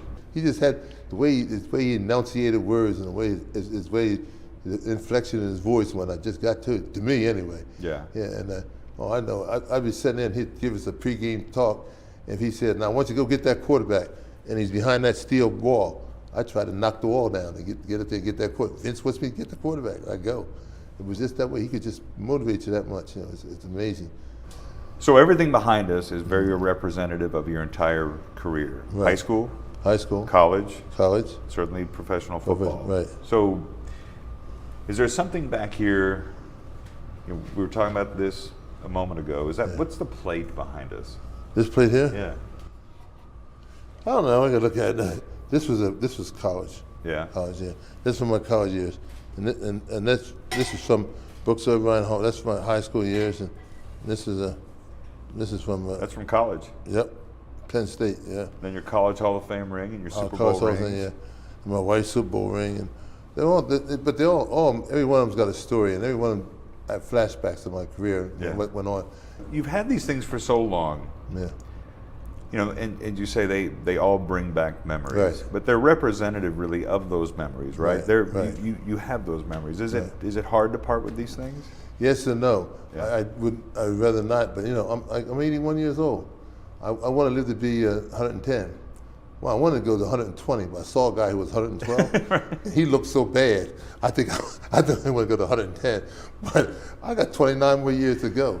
Or maybe I only have 9. I don't know what I got. This way, it'll go to somebody who really cares about it. Yeah. And will take care of it. It won't be just trash, you know. I mean, they won't use that trophy for an ashtray or something, you know. Because look, this is going to all wind up being owned by people who love the Packers. That's right. Who love the Redskins, who love you and your history. I mean, I assume you're keeping the jacket. Yeah, well, I have to. Right. You know, it's hard to live in 2022 and realize what this world was like in 1959. A lot of things that, you know, I see some of the young kids, the young guys, young adults, excuse me, and I say something, they say, well, why did you just this or that? These things weren't an option when I was coming up. Yeah, you had to play it one way. Now, I may not have played it the way they would have, and maybe not have played it right, but I managed to survive and get it by, and I just, at the time, I thought it was the right thing to do. Well, thank you, sir. You're welcome. My pleasure. Thank you. What an absolute icon he is, and what an honor to meet him and offer his collection. And like he said, they're going to go tonight. We got the rings tonight and the rest of his collection tomorrow. And they're going to find a home from some Packer loyalist that's going to treasure them. That man could tell a story. Yeah, absolutely. He could tell a story with the best of them. And I know when I got to meet with him, it was just like sit back and listen and absorb as much as you can, because you know there aren't many guys left from those teams, and he's kind of the spokesman now for those teams. And with him making the Hall of Fame, it really adds quite a bit to those rings and to his whole collection. So wonderful man. And what lots did you want to talk about from his collection? Yeah, the one that I really enjoy was there's the Packer Hall of Fame ring. And, you know, the Packers were, I think the first I know they were the first football team to have a Hall of Fame. I think they opened it in around 1970, 71. And this is the ring that Dave was presented in 82, I believe. Yep. And just a gorgeous, gorgeous ring. Kind of looks like those championship rings a little bit. Kind of mirrors that. Simple and elegant. Exactly. And it's got the advent of the helmet, from the leather helmet to the single face mask, and then to the more traditional face mask. And but no, I mean, an item that was very personal to him. And he didn't make the Pro Football Hall of Fame until I think about 5 years ago. So this was the Hall of Fame that he was in for quite a while. Deservedly so. Absolutely. But just a nice, simple, beautiful ring of now a Pro Football Hall of Famer. So I really thought that one stood out a bit. We got to shoot that video. We got to take him to the Cotton Bowl where they played the NFL title game. And we asked him, he said, where did you tackle Don Meredith? Where did that play happen at the end of the game? And he said, you see that spot of blood over there? Right there? Still got it. And we've got some jerseys in the collection too. It's not just awards, obviously, a lot of great rings and awards, but what about his Hula Bowl jersey? Yeah, the Hula Bowl was played by seniors, and it was always kind of, the culmination of the season. And we have his actual Hula Bowl jersey with the blue stars on the side. And of course, it was played in Hawaii. And these don't come up all that often for auction. So especially coming from him, and a really cool piece. There were no Packer game worn jerseys. So this is kind of one of his top items as far as for game worn uniforms, his Hula Bowl jersey, and of course made in Hawaii. Yes, of course. Very cool collection. So Packers fans and NFL fans, be sure to check it out. The Super Bowl 1 and 2 rings close tonight in session 1, but the rest of the collection closes tomorrow night. And while we're talking football, we've got an iconic, not exactly a gamer, but worn item that we have. Kind of cooler than a gamer, though, I'll say that. Cooler than a gamer. This is the 1970s Joe Namath personally owned and worn mink coat. And when we had this on display at the National and in New York City, in our office there, and in our gallery here, where we've had it for the last 2 weeks, everybody stopped to look at this one in amazement. And talk about style. He famously wore a fur coat, not this one, but a fur coat on the sidelines during a game, solidifying himself as the league's top fashionista. And, players now in all sports, professional athletes, fashion is a huge part of who they are and what they do. You've got players with their own clothing lines and their own shoe lines and always dressed to the nines. But Joe Namath did it first and did it very well. Yeah, he had a style to him that nobody could really touch. And, he had that Southern charm. And, of course, where did he go play? New York City. For what league? The AFL. So, I mean, he was kind of a trailblazer. Match. Yeah. I mean, he's one guy that, the spotlight was never too big for Joe Namath. And, of course, he won Super Bowl III, the first AFL team to win with the guarantee. So, Yes. I mean, he's always going to be a big deal in New York, but also, I mean, he's a Hall of Famer, and he was an incredible talent. Yes, this is so cool, too. He gave it to his attorney, James C. Walsh. That's where it derives from. It's an exotic tiger striped mink. It's got his initials, JWN, in the interior, and a fur couture Beverly Hills tag. I couldn't say that. Have you ever been to that store? No, I haven't quite been there. Didn't think so. But it also comes with a signed copy of a 1969 Esquire magazine with him wearing the fur coat. Oh, he's wearing it. Oh, nice. I love that image. That's a great piece He's just by that itself style. right there. And then another great football item, which comes from halftime of this year's Super Bowl, the 2022 Super Bowl, incredible halftime show. I know you enjoyed it, Tony. I know a lot of I people love the out Super there. Bowl. I mean, so many people wait just for halftime, Yes. just to watch. And I'm going to tell you right now, Eminem, who's featured on this, is a very difficult signature. Yes. He does not sign a lot. And So this ball is signed by the performers at this year's halftime. So you've got Dr. Dre, Snoop, 50 Cent, Eminem, Mary J. Blige, Anderson .Paak, and Kendrick Lamar. I'm big fans of all of them. I loved that show. And good luck trying to assemble all these autographs. As you said, Eminem is tough. Dr. Dre is really tough to get to. And yeah, Kendrick Lamar, very difficult autograph. So you're just not going to be able to do it. This is someone who had a connection to those people putting on the halftime show, was smart enough to bring a football and got them all the performers to sign it. Really great piece. And yeah, fantastic show. I'm still buzzing about that halftime show, and I love that we have this. So, and you know exactly when it was signed too. Yes, it was signed during that week. No question. And so you got some gamers you want to talk about? We've got some really good football game used jerseys, and the first one we're going to talk about, Eric Dickerson. I don't think I'm trying to upsell this at all. It's the finest Eric Dickerson Rams jersey, used for a 3-year period. It was the cold weather jersey with the hand pockets, used during his record-breaking season. Tons of repairs. Tommy, you can see those hand pockets at the bottom of the front. That's a great note there, why it was used for multiple seasons, because the Rams, most of the games, they didn't need exactly the cold weather jerseys. And this one has been photo matched to three seasons. The thing about Dickerson, he notched his neckline. Yes. And that's one of the traits of his jerseys, and this is featured prominently on the front. Great use, a lot of hit marks. A lot of people are really on this jersey and would love it. And he's one of the all-time great running backs. Of course, played here locally, SMU. Pony Express. Exactly. 31,000 right now. Just an absolute stunner. And there's not a lot of really good Eric Dickerson jerseys out there. Why not have the best? And this one is the best. It's got his cool customizations too, that are key to his. And the famous ram horns on the sides, which they really have featured here. So great jersey. Tony, do we have any NFL coaching gamers in the office? I'm a big fan of coaches, and I've collected coaches for a long time. And this one here is the ultimate fashion statement for a coach. You got Bill Belichick with the hacked off sleeve ends. Belichick is his own guy, has probably some of the greatest press conferences of all time. Doesn't give you anything. This one here, the traditional hoodie that he kind of helped popularize, and it's got the hacked off sleeves. But the thing that sets it apart from the ones that you could buy in the store, it's got BB on the front, of course, for Bill Belichick. Yes. This one here, I mean, this is, when you think of Belichick, that's kind of what you think of, those hoodies and with the sleeves cut.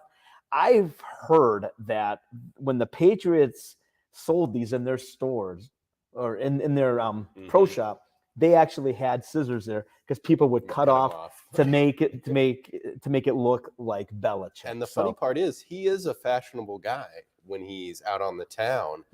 And the rumor, at least, is that he does this because he disagrees with the deal the NFL has with Reebok, that they have to wear Reebok. They have to wear their apparel. And he doesn't think a corporation should be able to tell a grown man what he has to wear.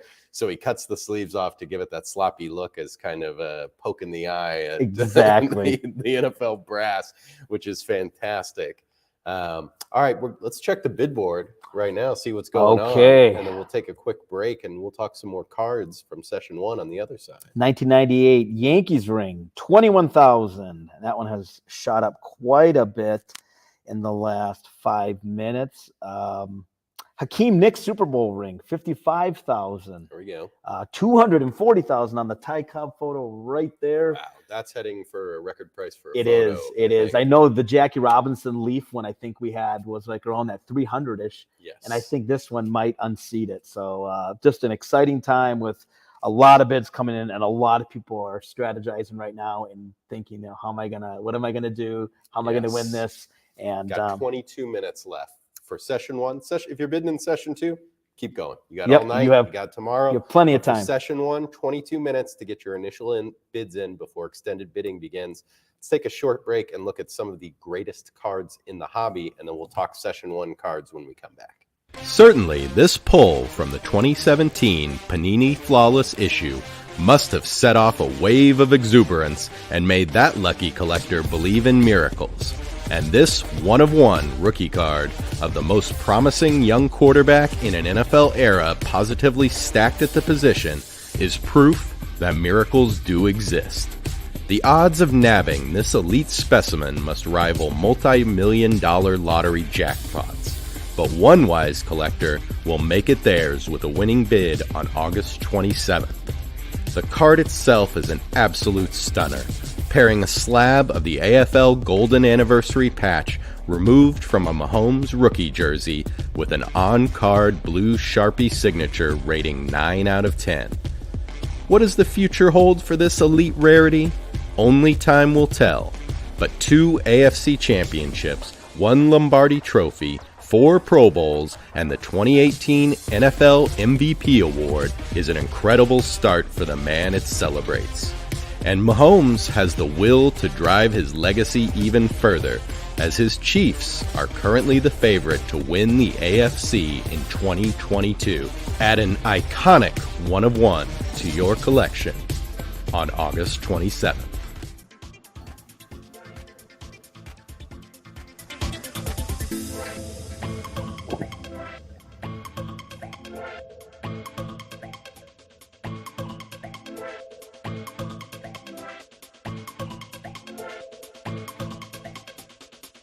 The final chapter of Tom Brady's epic tale has yet to be written, and he still has 3 naked fingers left and the apparent will to adorn them in gold and gemstones.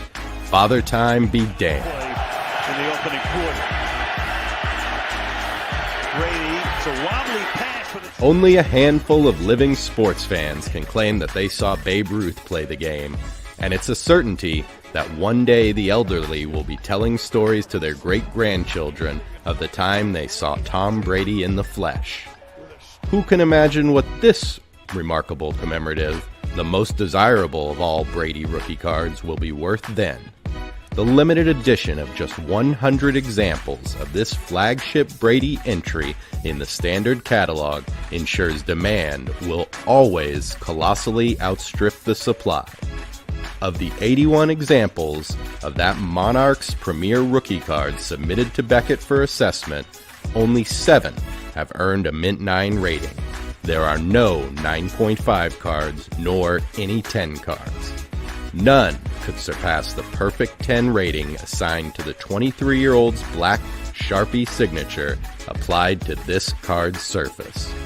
It is quite simply one of the finest cards in the hobby, and it will find a new owner on August 27th.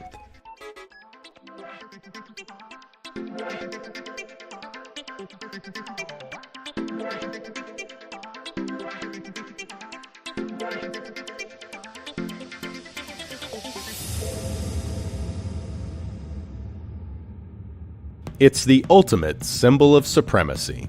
No, we're not speaking of the number 8 Lakers jersey worn by the teenage subject of this shimmering rarity, although that's a fair assumption, but rather the Beckett Black Label beneath which the budding legend is sheltered on this 1996 Topps Chrome Kobe Rookie Refractor. Only the tiniest percentage of trading cards have earned this distinction, issued only to subjects that run the table with perfect 10 ratings for all 4 subgrades. In nearly 300 submissions to Beckett, this is one of only 2 black labels.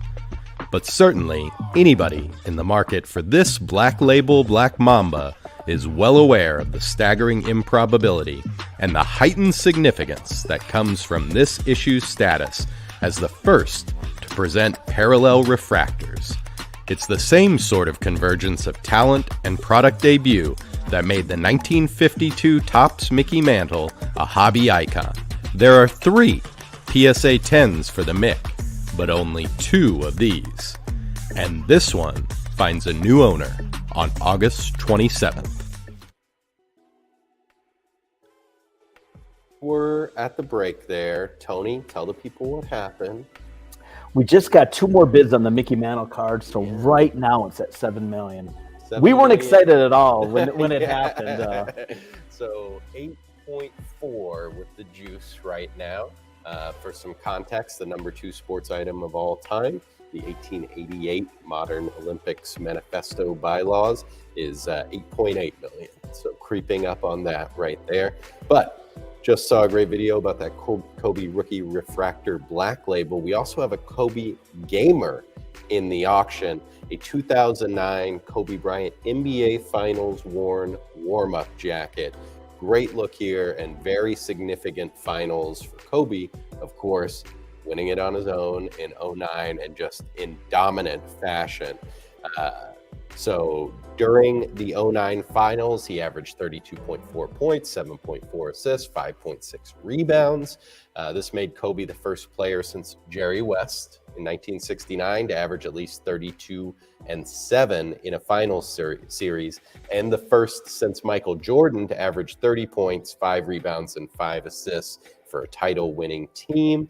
So huge for Kobe, his 5th title, his only finals MVP, and this is what he wore before the games. And Migray matched it to 2 Getty images shot during the national anthem before the games there.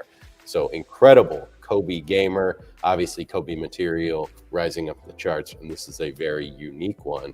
And while we're talking basketball, Tony, we haven't even talked. Oh, go ahead. Just real quick, we are talking basketball. The Horace Grant rings, 1993 at 92,500, the 91, 82,500, and the 92, 72,500. Those have just shot up in the last people 10 jumping minutes. in at the end because Yes. they want to be in for extended bidding, which is how you do it right there. But Tony, we haven't talked about Steph Curry all night. How is that possible? I don't know how that is possible. Just won his 4th title there, so a good time to talk about him and a good time to be looking to purchase his rookie card. And if you're going to do that, this is the one to get right here, the 09 Topps Chrome Curry Rookie Refractor.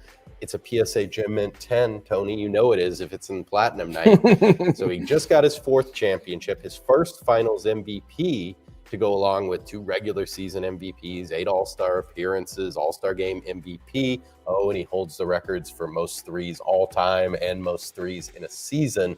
He's really stacking it up. Those are the kind of accolades that are going to make a rookie card like this, the refractor especially, really skyrocket in value. So a great opportunity for one bidder tonight. And we've talked about Steph Curry before, you know, a generational player, a guy who moves the radar, a guy who has changed the game. We talk about Will Chamberlain, we talk about Michael Jordan, we talk about those guys.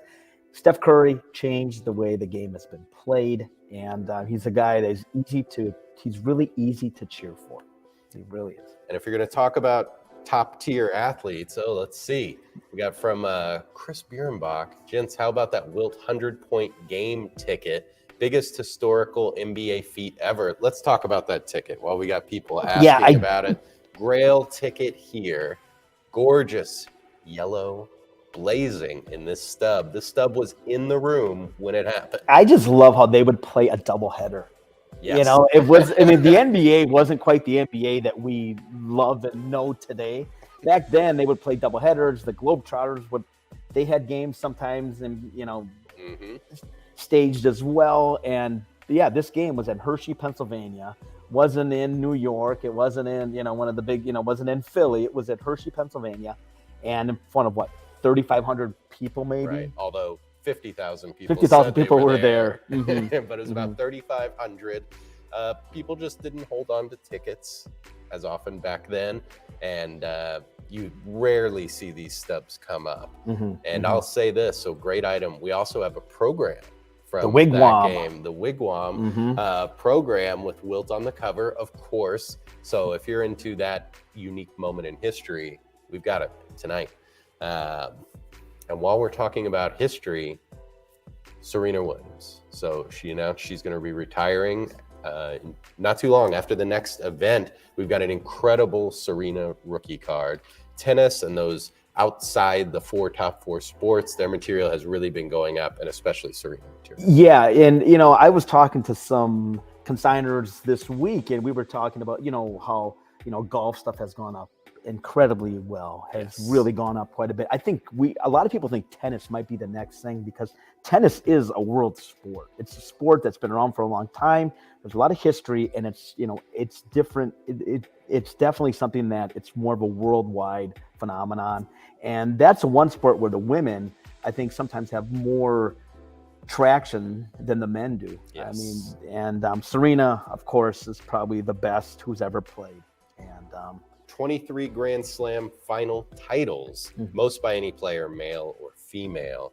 Listen to this. Between 2002 and 2017, she held the World Tennis Association top rank for 319 weeks, including a record 186 consecutive weeks.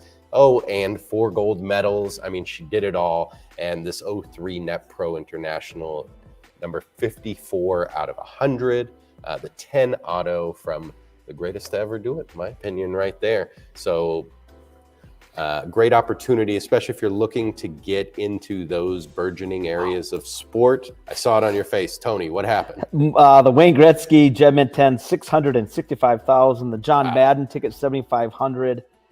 And Dave Robinson, 57,500 for the Super Bowl one. So people are getting those bids in. You have 10 minutes.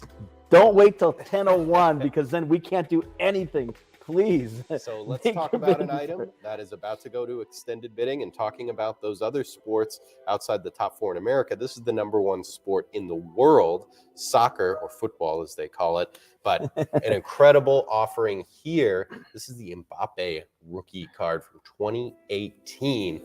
And look at that. It's stunning, of the Parisian-born player.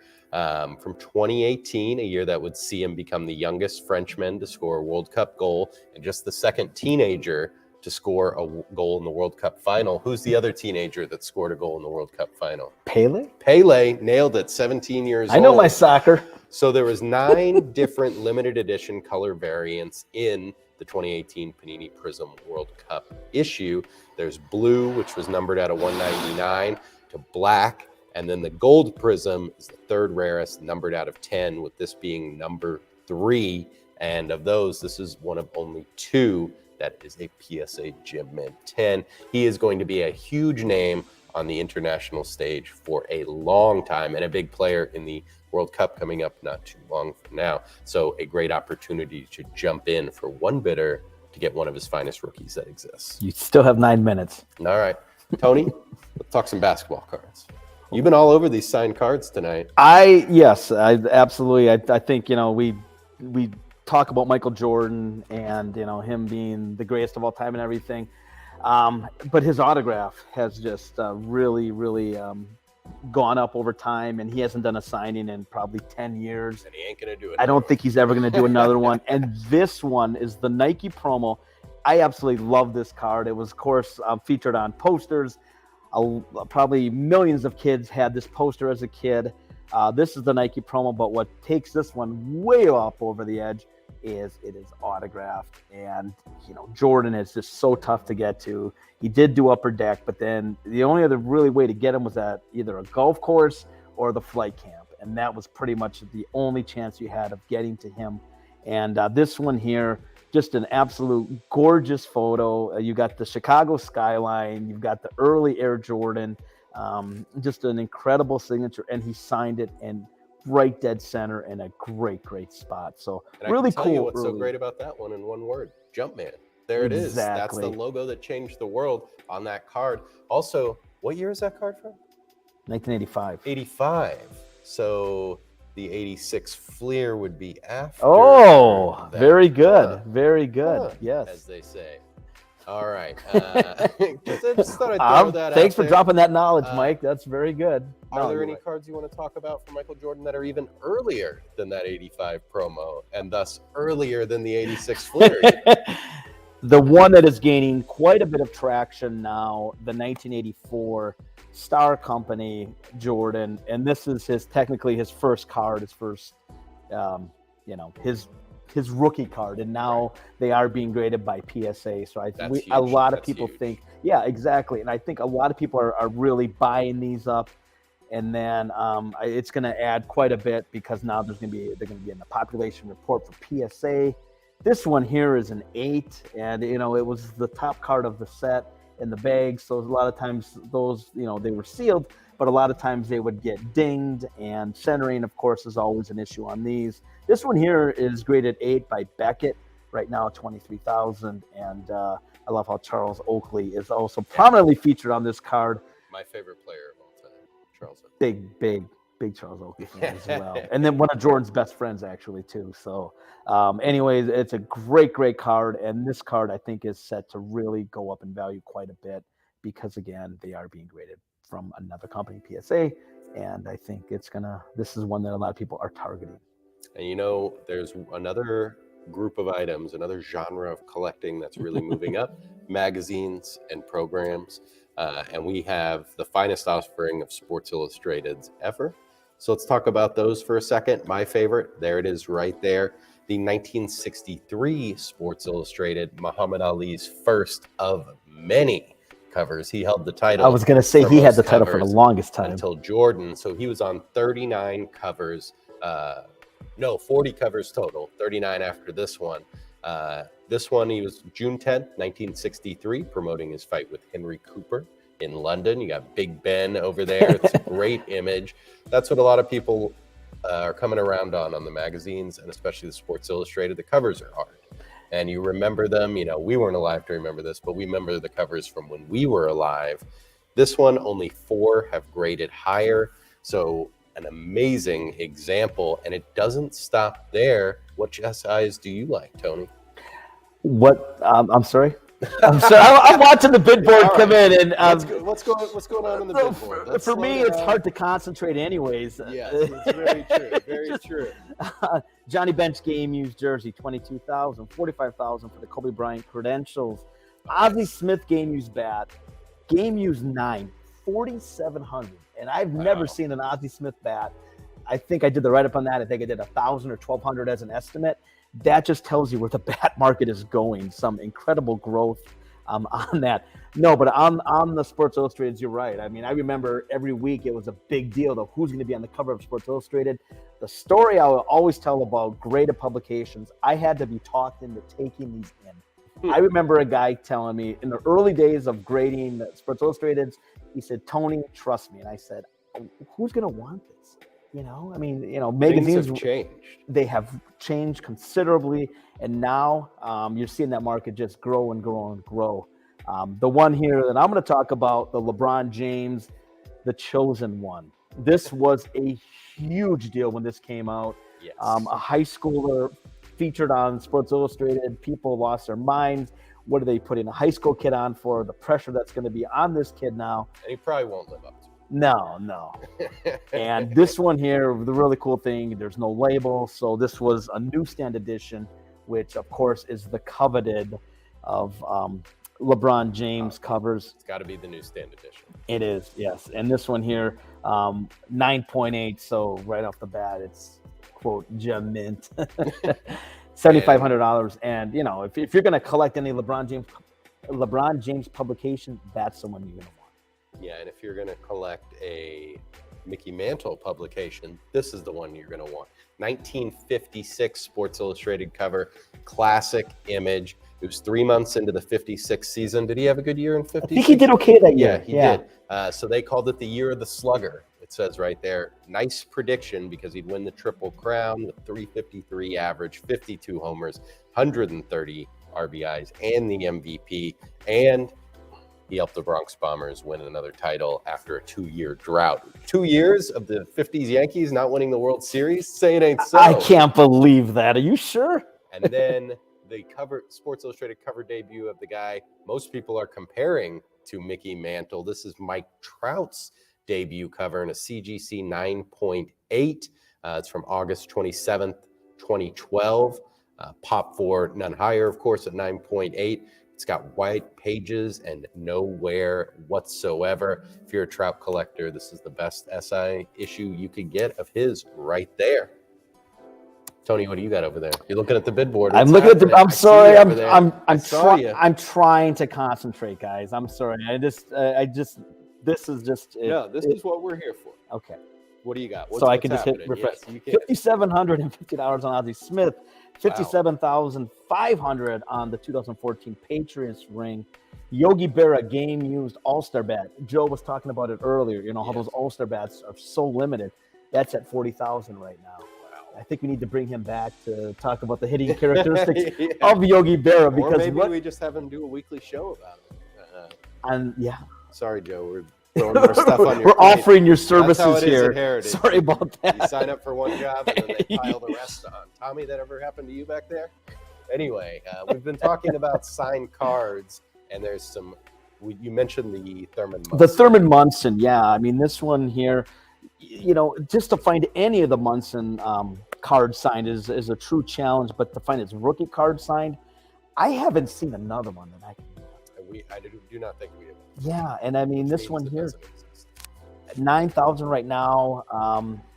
There is time yet on this one. We have 1 day left on this. It's in the final session, and I can see this thing going for double easily, just given the scarcity, and everybody wants one of these. The problem is there's just not many to be had. Right. So Munson, of course, died young.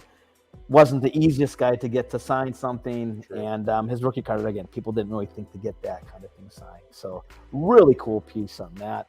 One of the other ones, we talk about Perez Steele, you talk about the Holy Grail, Satchel Paige. He died in 1982. This came out in 1981. The only way to get this signed would have been to mail it to him. Yes. He didn't, autograph shows weren't really the thing going on back then. They didn't have autograph shows. He didn't appear. I don't believe he ever appeared at an autograph show. And this one here has got an absolute stunning signature, graded PSA nice. 8. And, for Perez Steele collectors, this one is the one very few people have. And we'll see tomorrow when this thing does sell. I think we sold one time for $26,000, and that was years ago. They just never come up. So. And you mentioned that Maravich. Yeah. One of the coolest things in the auction. Let's take a look when at you it. talk the top 50 guys, he was the first guy to pass away, died in 1988. Again, there were no autograph shows to get his autograph at. The rookie card, everybody wants rookie card signed. Well, this is another one that very few people have. It's got the nice Pistol Pete signature on it, really right across the front as well. And the ballpoint ink, what autograph collectors love to have. This one here, it's got a $20,000 estimate at $10,000. I could see some spirited bidding for this one tomorrow. Definitely. And into the night tonight. And while we're on basketball, and while it's right here behind me, love this. Oh, go ahead, Tony. The you Mantle, don't have to raise your hand. I'm sorry. This is not a classroom. Almost like at school. Despite Joe Orlando teaching us so much, this is not a classroom. The Mickey Mantle just got hit. $7,050,000 right now. It just got hit again. I'm sorry. It's 7.1. I have to hit refresh, I guess. 7.15. Here we go. We can stay here all night, guys. Extended bidding beginning now. Right now. So if you're in for session 1, if you're in, you're in. It's time. This is winning time, as they say. Go get it. The 30-minute countdown clock has started for session 1, which is the first 150 lots. For the rest in session 2, keep bidding. You've got all night. You've got tomorrow. Extended bidding for those session 2 will be tomorrow night at 10 p.m. Central Time. But for session 1, this is where the fun happens. So, Tony, feel free to interrupt all you want. I'm just going to be over here talking about Luka gamers. All right? Okay. Keep an eye on that big This board. is almost like the Heisman pose kind of episode. Got hit again. He says, "Oh my goodness, Tommy does everything here." Tommy heading up our staff of dozens in the back producing the show to say 7.15. Okay, right now. So this Luka rookie gamer behind me, that look on your face over there, Tony. Yeah, 7.4 right now. Wow. So it's taking off. This is the jersey Luka was wearing when he got his first double-double, which he basically has a double-double every time he goes out. But it's photo matched to the game where he did it first. We've got some incredible basketball gamers in the auction.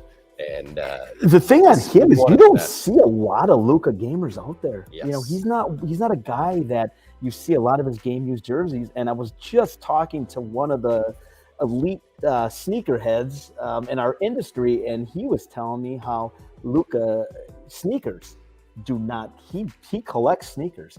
So you don't see a lot of his game used items offered to the public. And when you got one from his rookie season, no less, great piece. And I love the skyline. I love that design. And you've got the Nike and you got the 5 miles. There's a lot of cool attributes to that jersey right there. And you could have a tiny little patch of it in a card, or you could have the whole thing. Why not have the whole thing? The I'm the guy, absolutely have the. And we also have 2 great Dirk jerseys. We talked about them earlier from his the first finals run season, and then also the MVP season, photo match to 14 games. And speaking of gamers you don't see too often and people that are very undervalued, we also have an incredible 2013 to 2014 Tim Duncan jersey from their finals year. There it is. Greatest power forward of all time? I think he's very underappreciated. I think he's very undervalued, and I think he's underrated. Yes. He is the greatest power forward of all time. Played in San Antonio, didn't always, he was kind of a quiet guy, didn't get the headlines as much. And I think, again, he's a guy, you don't see a lot of his game stuff out there either. That's true. He's another one. 7.6 right now for the Mickey Mantle. It's taking off. All those 7.8 now. Just went up again. Powerful collectors, we'll call them, that can bid at this level. Tony, you ever bid this high on it? No. No. You have to take away a whole bunch of zeros for me to get involved, unfortunately. But very exciting. But yeah, Duncan, that's match to 8 games. They went 62-20. They won the title that season. Good time to get in on Duncan material because it's only going to go up from here. Exactly. And I know that uniform. Great use. Yes. You look at that jersey, you know he wore it for an extended period of time. Wee Willie Keeler, 52,500. Hakeem Nicks, 60,000. So things are really starting to move now. And the Lilo Cinder. The strategy comes into play because before, when it's free bidding in the open session, you can do what you want. But once extended bidding begins, you got 30 minutes to execute your strategy. We talked about football coaches. This is when it's game time right here. Are you going to, as soon as you get outbid, jump right in there and top them again? Or you can sit back, wait, let them think about it. Maybe they fall asleep. That's not me. I'm the guy that when I get that outbid notice, I just kind of, my heart sinks a little bit and I just bid right away. That's what we like. So whatever your strategy, get to it. You can always turn on notifications for when you're outbid. You can get them on your phone. You can get them via email. You can get text messages if you want through ha.com. So where's it at now, Tony? 8 million. Tommy is really on the spot here. Yeah. Tom's ahead of me. Tommy's the best. We'll say that. We've got 12 people, but most of them are hair and makeup, as you can see with me and Tony. It takes a lot of time. So Tony's running the board back there. So 8,050,000 right now. Incredible. With the buyer's premium, that's 9.6. So one more bid? It is now the highest valued sports item of all time. We should have fireworks or something. We should have brought something. Can you add that in, Tommy? Tommy, I don't know. No pressure. CGI fire can you make that happen real quick? There it is right there. It's happened very quickly. As soon as extended bidding is 7 minutes old, and the 52 Topps Mickey Mantle SGC 9.5 is now the most valuable sports item of all time. But the real question is, Tony, where's it going to go? I was wondering the same thing. I just love how we started the show. There were no bids for the longest time. And I'm kind of sitting here thinking, when are they going to come in? I think the 2 bids came in right, probably at like 950. Right. And then now it's just, you just hit refresh and you're like, oh my goodness. So, this is exciting. And the thing is too, we have a 52 Topps Mantle and a 7.5. Yes. Is at over $500,000 right now. So wow. You mentioned it before, it's taken everything and it's going to be taking a rise up. And my goodness, this is fun. This is why we do this. This is exactly why we do this. This is why we're here for you, ladies and gentlemen. Also, Tony loves it as well. I just need some beef jerky and a Mountain Dew. I didn't have any of that. I had to keep going. Exactly. But we can go late into the night. Yeah, we've got it. Don't worry. We'll just hook it right to your veins, Tony. All right. So basketball gamers, to refocus you, Tony, how about that Lanier jersey? Yeah, a rookie Lanier gamer. Bob Lanier, he tore his knee up, I think, in college. He went to St. Bonaventure, I think is where he went. I think he brought him to the Final Four, if I'm not Factory mistaken. of NBA talent. Tons of talent. This is one of the most beautiful styles of uniform. It's the cheesecloth, but also the hand cut pistons with the piping on, the drop shadow. This is a really beautiful style of jersey. And Bob Lanier, one of the all-time greats. And I think this one is like 26,000. Yeah, 26,000 right now. So, a guy who he didn't win a title, but he was great piston, one of the top pistons. And also played for the Bucks towards the end of his career too. And we all know size 21. Yes. Size 21 or 22 feet. Not quite Shaq. But not quite Shaq, but he was Shaq before Shaq. All right, and then you mentioned the Bulls rings from Horace Grant. We've also got those going tonight. What do you think about those Horace Grant rings? I mean, on those first 3 titles, he was the number 3 guy, and you don't often see player rings sell. Yes, and especially of a player of his magnitude. Horace Grant was, the guy who did kind of the dirty work. He was the guy who never. You gotta have that guy. You have to. I mean, you can have Jordan Pippen getting the headlines, but a guy like Horace Grant down low, getting rebounds, setting picks, a vital part of those first 3. And when he wasn't there, they lost to who? The Orlando Magic, who featured Horace Grant. Yes. There So you go. he was a Good big way free to agent tie it in. acquisition. Well, but no, Horace Grant, great player, and I mean, these have gone up unbelievably in the last hour and a half. So we anticipate that to continue. And speaking of those Bulls, we've got some incredible tickets in the auction, which we have to talk about. I love this one. We made huge headlines at the beginning of the year with the only known full ticket to Jordan's NBA debut in 1984. We've got another one of one, Tony. This is the only signed ticket in the PSA population for Jordan's debut. It's also the most desirable format, the Chicago Stadium format. There you go. And a 9 autograph from PSA on it. And it's a nice vintage signature as well. Yes. In the ballpoint. Because if that would have been signed in a Sharpie, it would have bled. I don't think it would look quite as nice as it does right now. You're right. On those tickets, it does bleed the Sharpie. So having the ballpoint, really nice autograph. It's a 9. And it's a period signature. The only one. Mm-hmm. Oh, do we have another update? Keep going, Tony. Take over. This is like Unsolved Mysteries, update. It makes me think of that, which still scares me. Okay, we've got a couple ticket stubs here. Wilt Chamberlain, 100-point game. We talked about it a little bit earlier. Nobody. I mean, Kobe had 81, which still shocks me. I'm sorry. Did he say 10 million in there? I think he did, but I don't know if I believe him. Sorry, Sorry, Tommy, I don't believe you. Oh, 10. Okay, he's right. 10 million with the buyer's premium. Ladies and gentlemen, that is the first 8-figure sports item in history right there. Unbelievable. And this has all happened in the last 12 minutes. It passed the number 2 item all time, which was the bylaws for the modern Olympics. Passed the number 1 item, which was the Maradona Hand of God jersey. Great item. And now it is at 10,140,000 and still going. A frenetic 12 minutes of bidding on the 52 Topps Mantle SGC 9.5. Robert Wilansky, get ready. He's gonna be up late tonight. He's gonna be getting that press release ready.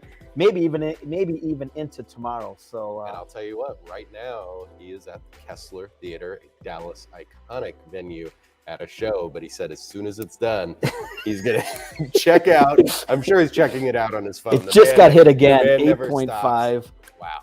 So it continues to go up. Robert, be ready. Take a nap. Well, let's see your predictions out there. If you are watching, where do you think that is going to land up? Where's tomorrow morning? What are we going to be talking about? The total will be. Is indeed Chris Behrenbach on top of it. That is Heritage Auctions first 8-figure item, except for one. Chris, did you forget about the Nobel Peace Prize we sold for $103 million a few months ago?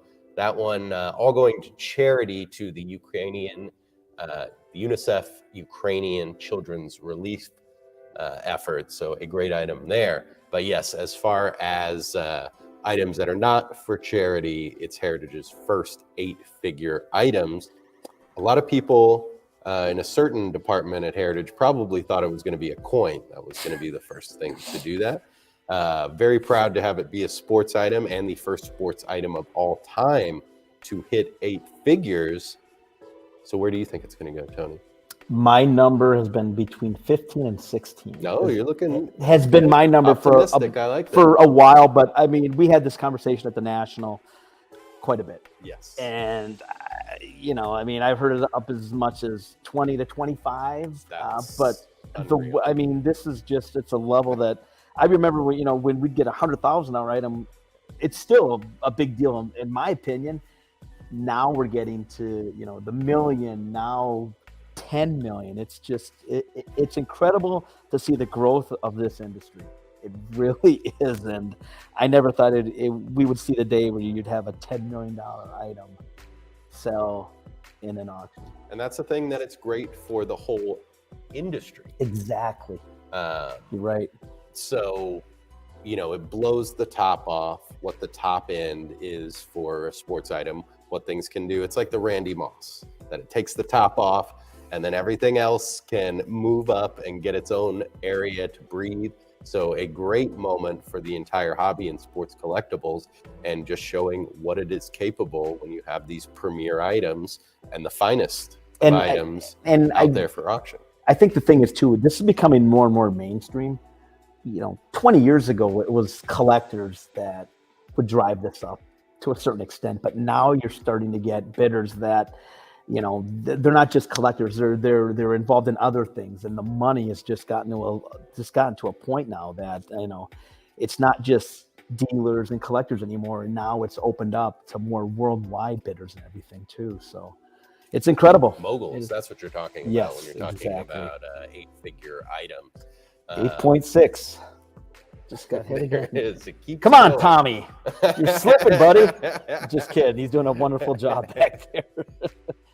And while we're watching that, let's talk about a few more tickets. This is one I love, Muhammad Ali ticket. Speaking of signed one-of-ones, which we had with the Jordan debut ticket, same thing here. This is the 1960 Rome Summer Olympics Cassius Clay gold medal bout. Just think about an 18-year-old Cassius Clay standing atop the Olympic podium, 1960, 18. as the Star-Spangled Banner echoed through Rome's Palazzo dello Sport. That's where this ticket was. It is a full ticket, one of only 3 in the PSA Pop Report, but this is the only one that is signed. And look at that, it's just stunning with those graphics. You got the Parthenon there, and it is a PSA 10 autograph from Ali. When's the last time you saw a 10 autograph? And the nice thing about this is, his autograph, as he got older, it got much more different, and it got really kind of hard to read towards the end. Right. This is more of like his probably late 80s, probably like late 80s, early 90s autograph, where you can read every letter. Yes. And he signed it responsibly in a great, great spot. Yeah. He signed it right in the middle. He didn't put it, against anything in the background or like that. Great autograph. You're exactly right. Great graphics on this piece. And it's from kind of his coming out party, basically. Yes, this is when he became an international star, when he became known.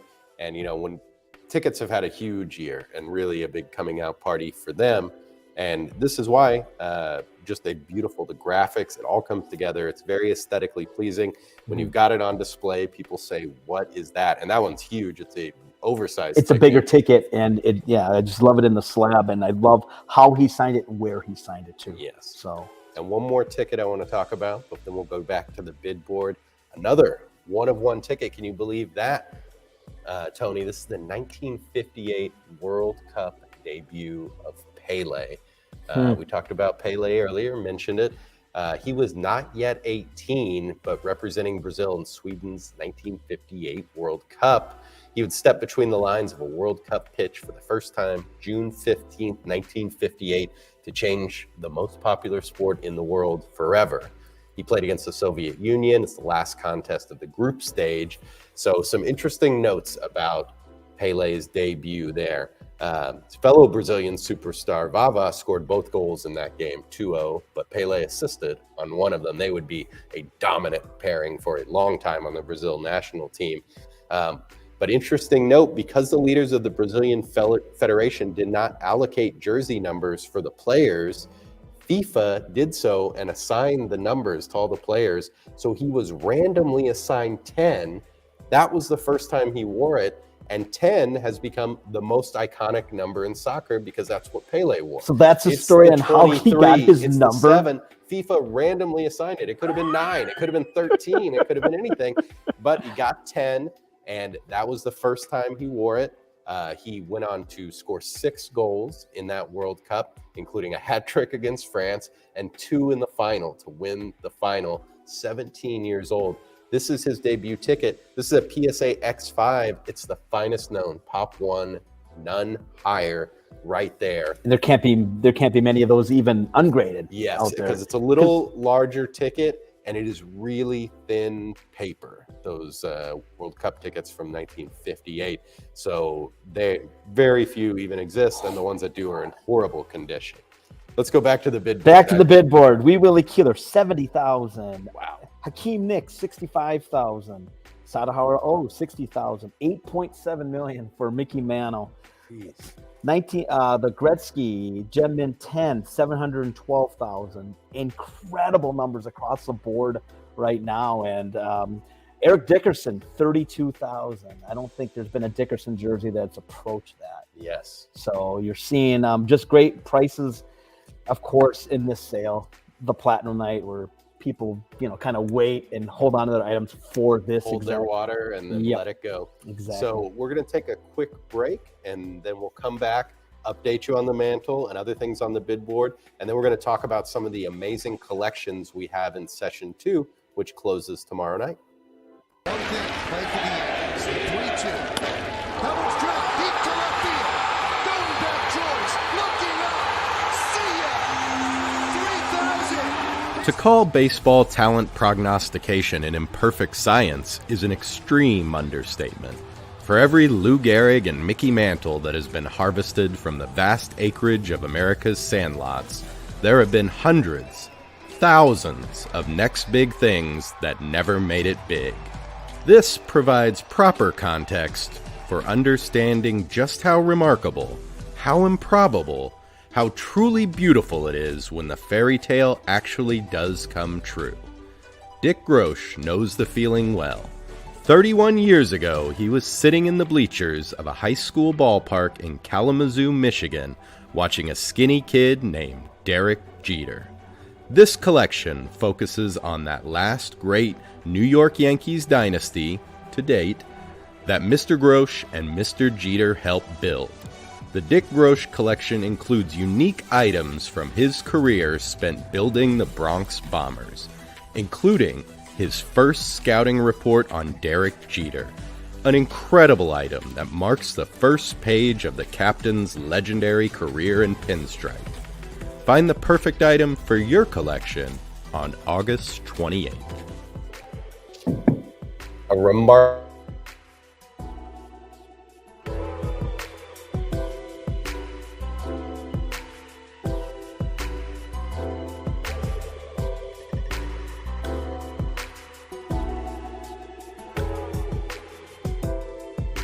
This pair of dead ball era icons never met upon the field of battle, but they are forever linked by the honor of inaugural class Hall of Fame induction and the singularly rare and monumentally important relic presented here, one of the most desirable of all 20th century baseball advertising pieces.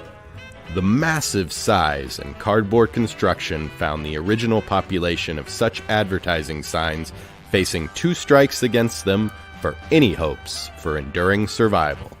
And we suspect that original population was rather tiny from the start. With its 30 by 60 dimensions, the sign would have required the kind of display area rarely available in the tight quarters of early 20th century tobacconists. But 11 decades later, this sole survivor emerges to tempt the most advanced of baseball collectors, and one of them will claim this beauty on August 27th. Unreal piece there, that Hassan advertising piece, just massive. And and that's one thing that you almost have to see that in person, because I hadn't seen that until I was at the National. And that's one that when you can see it in its entirety, it's so beautiful. It's just amazing. And it's such a, it's a one-of-one piece. Oh, of course. And just so gorgeous. Mike, you got any updates? Anything going on? We are at 8.8 million for the bid, and with the juice, that's 10,560,000.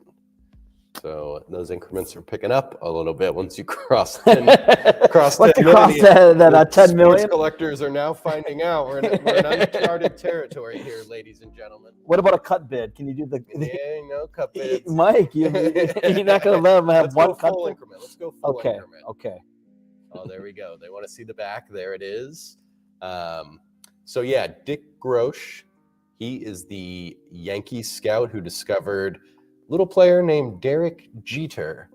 And we have his collection, which will be closing tomorrow night. Really incredible story. But yes, the amazing item out of there is he has his first scouting report. That is such a cool piece. That is such a cool piece. The first time he saw him when he was just a lanky kid, consigned directly by the consigner by the scout who found the captain. So the handwriting on there is Yankee scout Dick Grosh, who went to the ball field in Kalamazoo Central High School, August 1st, 1991. It's a hotbed for talent, isn't it, Mike? 17-year-old shortstop named Derek Jeter for the first time. And it's got great content, of course, praise for Jeter's soft hands and quick release, his above-average foot speed. But we love the conclusion here. Under the heading titled Summation and Signability, he says MLSS, meaning Major League Shortstop. He knew it from the right off the bat. He knew it right there. That assessment may seem wildly restrained today. Now that we know he got the Rookie of the Year, 5 World Championships. He's got gold gloves and silver sluggers, a bronze plaque in Monument Park, and a great story. There was talk that maybe Jeter would go play at Michigan instead of going pro. Dick Grosh is the one who said he isn't going to Michigan. The only place he's going is Cooperstown. And that's that's a great quote. The parents and the family, and it happened.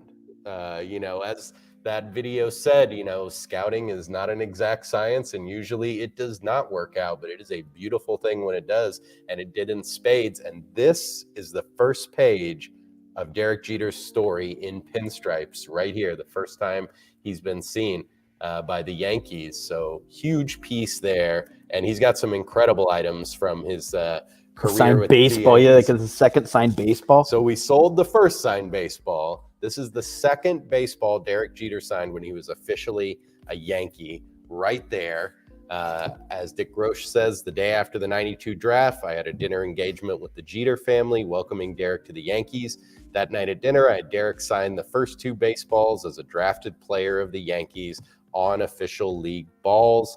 And this one is number 2 right here. So how many baseballs do you think Derek Jeter has signed since his pro career started? Tens of thousands. Tens of thousands. This is number 2 right here. And it's a different look than his current signature too. That's the really neat thing about it. And coming from the scout as well, there's a lot of cool things. Sure, number 1 would be good, but number 2 for Derek Jeter is his number. It's a great tie-in right there, and Grosh wrote number 2 on it, so he would remember that was the one that he signed second, his second ball as a Yankee. And he's got some other cool items in his collection as well, some signed baseballs. Yeah, and and now with the Derek Jeter documentary that just came out, it makes him more human almost now. Before it was like, oh, New York, either you like the Yankees or hate them. But I mean, Jeter just seems, it did such a good job, that documentary, of how he grew up and the things that he went through, and also from early in his career with the Yankees. It really kind of ties it all in. I don't know, his whole Definitely. career. So just The other thing I like that's in his collection is his Yankee suitcase. We've seen a few of these player suitcases with the team logo on them, but this is very cool. Traveling back from the National when we were waiting for our suitcases, you notice a lot of people just have black or gray suitcases. You come out and people pick it up. Is it mine? No, it's not. But if you've got that suitcase, when it comes, they're not down going the to lose your conveyor, luggage then either. No, well, it depends on what city you're in. I wouldn't take that one to Boston, probably. But any other city, yeah, when it rolls off the conveyor, you're going to be like, oh, yep, that's mine right there. A couple of cool things just hit. Ben Hogan, putter, Oh, I like that one. 31,000. Nice putter. The John Madden ticket, 8250 right There we now go. from his final airplane flight, which is very unique and very cool. We're gonna be talking about that in a little bit. Some of the John Michael Madden. thinks it should be in the Smithsonian. Yeah, when I saw that quote, I'm like, that has to go with the item, just to have that, just as a reference. Yes, John absolutely. Madden, I mean, is such an iconic figure too. So you talked about that Wee Willie Keeler bat. That was Yeah, that one. I remember when we went and picked that up maybe 3 months ago. Literally, when I saw this bat, I'm like, there is no way a major league player used that little bat. I couldn't. And I'm thinking, How long is it? I didn't. I'm not even sure. It looks literally like You can even tell from the. it's almost like photo. a mini bat plus a little bit more. And I'm like, There it is. the Eddie Goodell bat, we sold that years ago. Yes. I'm like, it's a little bigger than that. No, it's bigger than that. But I was shocked, and it's the finest in the hobby. It's a 9.5, and it is. Is it vault Just a marked? half inch It's- over the required minimum of 30 inches. Yeah, it's just it's unbelievable that a guy used a bat that small.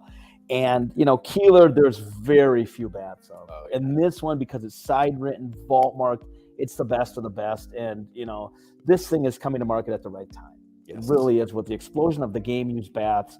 This one, very few are out there, and I think there might be one in the Hall of Fame.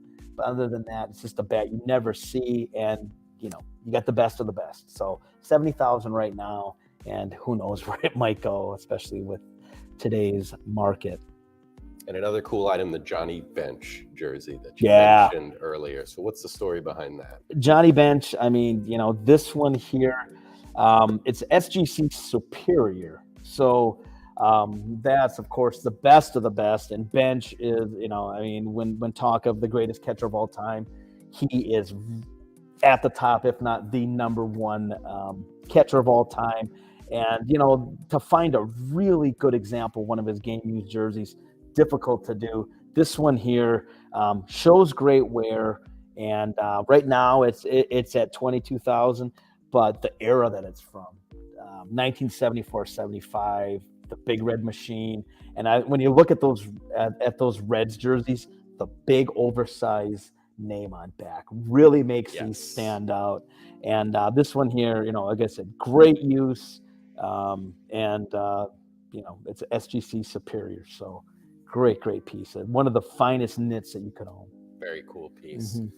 Speaking of gamers, we have an outstanding pair of Jordan game-worn sneakers that a lot of people have been talking about. A lot of Jordan sneakers from his NBA career have been coming out recently. Jordan market very high, as we've talked about. These are from his college days at UNC, and not just any year at college, Tony, his freshman year at UNC. Did he do anything big that freshman year? Yeah, he had a couple big shots. Yeah, a couple big shots. Also, the game winner in the NCAA finals against Georgetown. These come to us from the student trainer, and he's still in touch with Jordan, and he is donating half of the proceeds to the UNC basketball program from this auction. Cool. And because of that, Jordan signed them, both shoes, on the heel this summer. So we talked about how hard it is. Boy, he's been doing that a little more now, hasn't he? Jordan autograph, but because it's half of it going to the UNC program, he was willing to do it. But just crazy to see some Jordan Converse. Yeah, exactly. Right? I mean, you automatically. everybody was a Converse guy back then in 1982. But very special pair of shoes. One of those things at the very beginning of his career. And you know, a freshman at in college, he gets a pair of shoes, he's using them. There's plenty of wear on these. You know, he wore them in plenty of games. And this style, the only year that UNC wore them was his freshman year. And yeah, you're right. Great use with a nice signature, and it's where he signed them to on the back. You know, so you can put them in your man cave, and they're gonna look great. And you're right. There's great use on these, and I love the powder blue. Yes, the powder blue just screams 80s. Yes, and just it's a cool piece. Early Jordan, and there's of course not much of that stuff out there. Right. So a lot of people are asking how extended bidding works. So it's pretty simple. At 10 p.m. Central Time, which was 34 minutes ago, extended bidding began. If you had bid on a lot before extended bidding started, you can continue to bid on it in extended bidding. So you can't jump in with your first bid in extended bidding. You have to get your bid in before it starts. So for session 2, you can still get in on items. If you're looking at items in session 2 and you're thinking, I might be interested, go ahead and put the bid in so then you can bid in extended bidding. So right now for session 1, which is the first 150 items in the Platinum auction, extended bidding is going on. At 10 p.m., 34 minutes ago, a 30-minute countdown clock started for each item. Every time someone bids on an item, that item's clock resets back to 30 minutes. So every item will stay open until it goes 30 minutes without a bid. So some things close right away. Some things, there's a little battle going on. This summer, we sold the belt that Muhammad Ali won for beating George Foreman in the Rumble in the Jungle. That sold for $6.2 million. Extended bidding on that one went till about 3 in the morning. I got a text from Derek Grady, our esteemed executive vice president.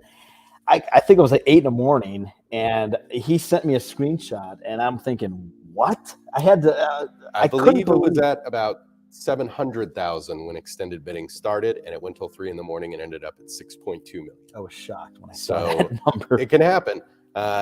It's an exciting time, so it's fun to watch, and some lots will start closing, but some, like the Mantle card, will keep going. What's the Mantle card at? Let's do a Mantle check right now. Oh, sorry. I'm sorry. I was thinking Heisman. 8.9. Tommy is really, really on. Tommy right on top of it. So we talked about the Dick Grosh collection, amazing collection. We talked about the Dave Robinson collection. We also have some incredible other football collections, including Michael Frank, who is John Madden's longtime producer at CBS. So we're going to take a little break. We're going to watch a story about Michael Frank and his collection. Then when he comes back, we'll talk about some of the items in it.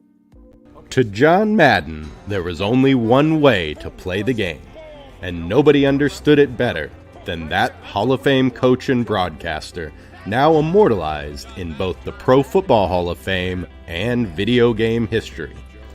But encyclopedic knowledge of X's and O's was only a small part of the Madden allure, a fact that his longtime producer at CBS and Fox, Michael Frank, understood very well.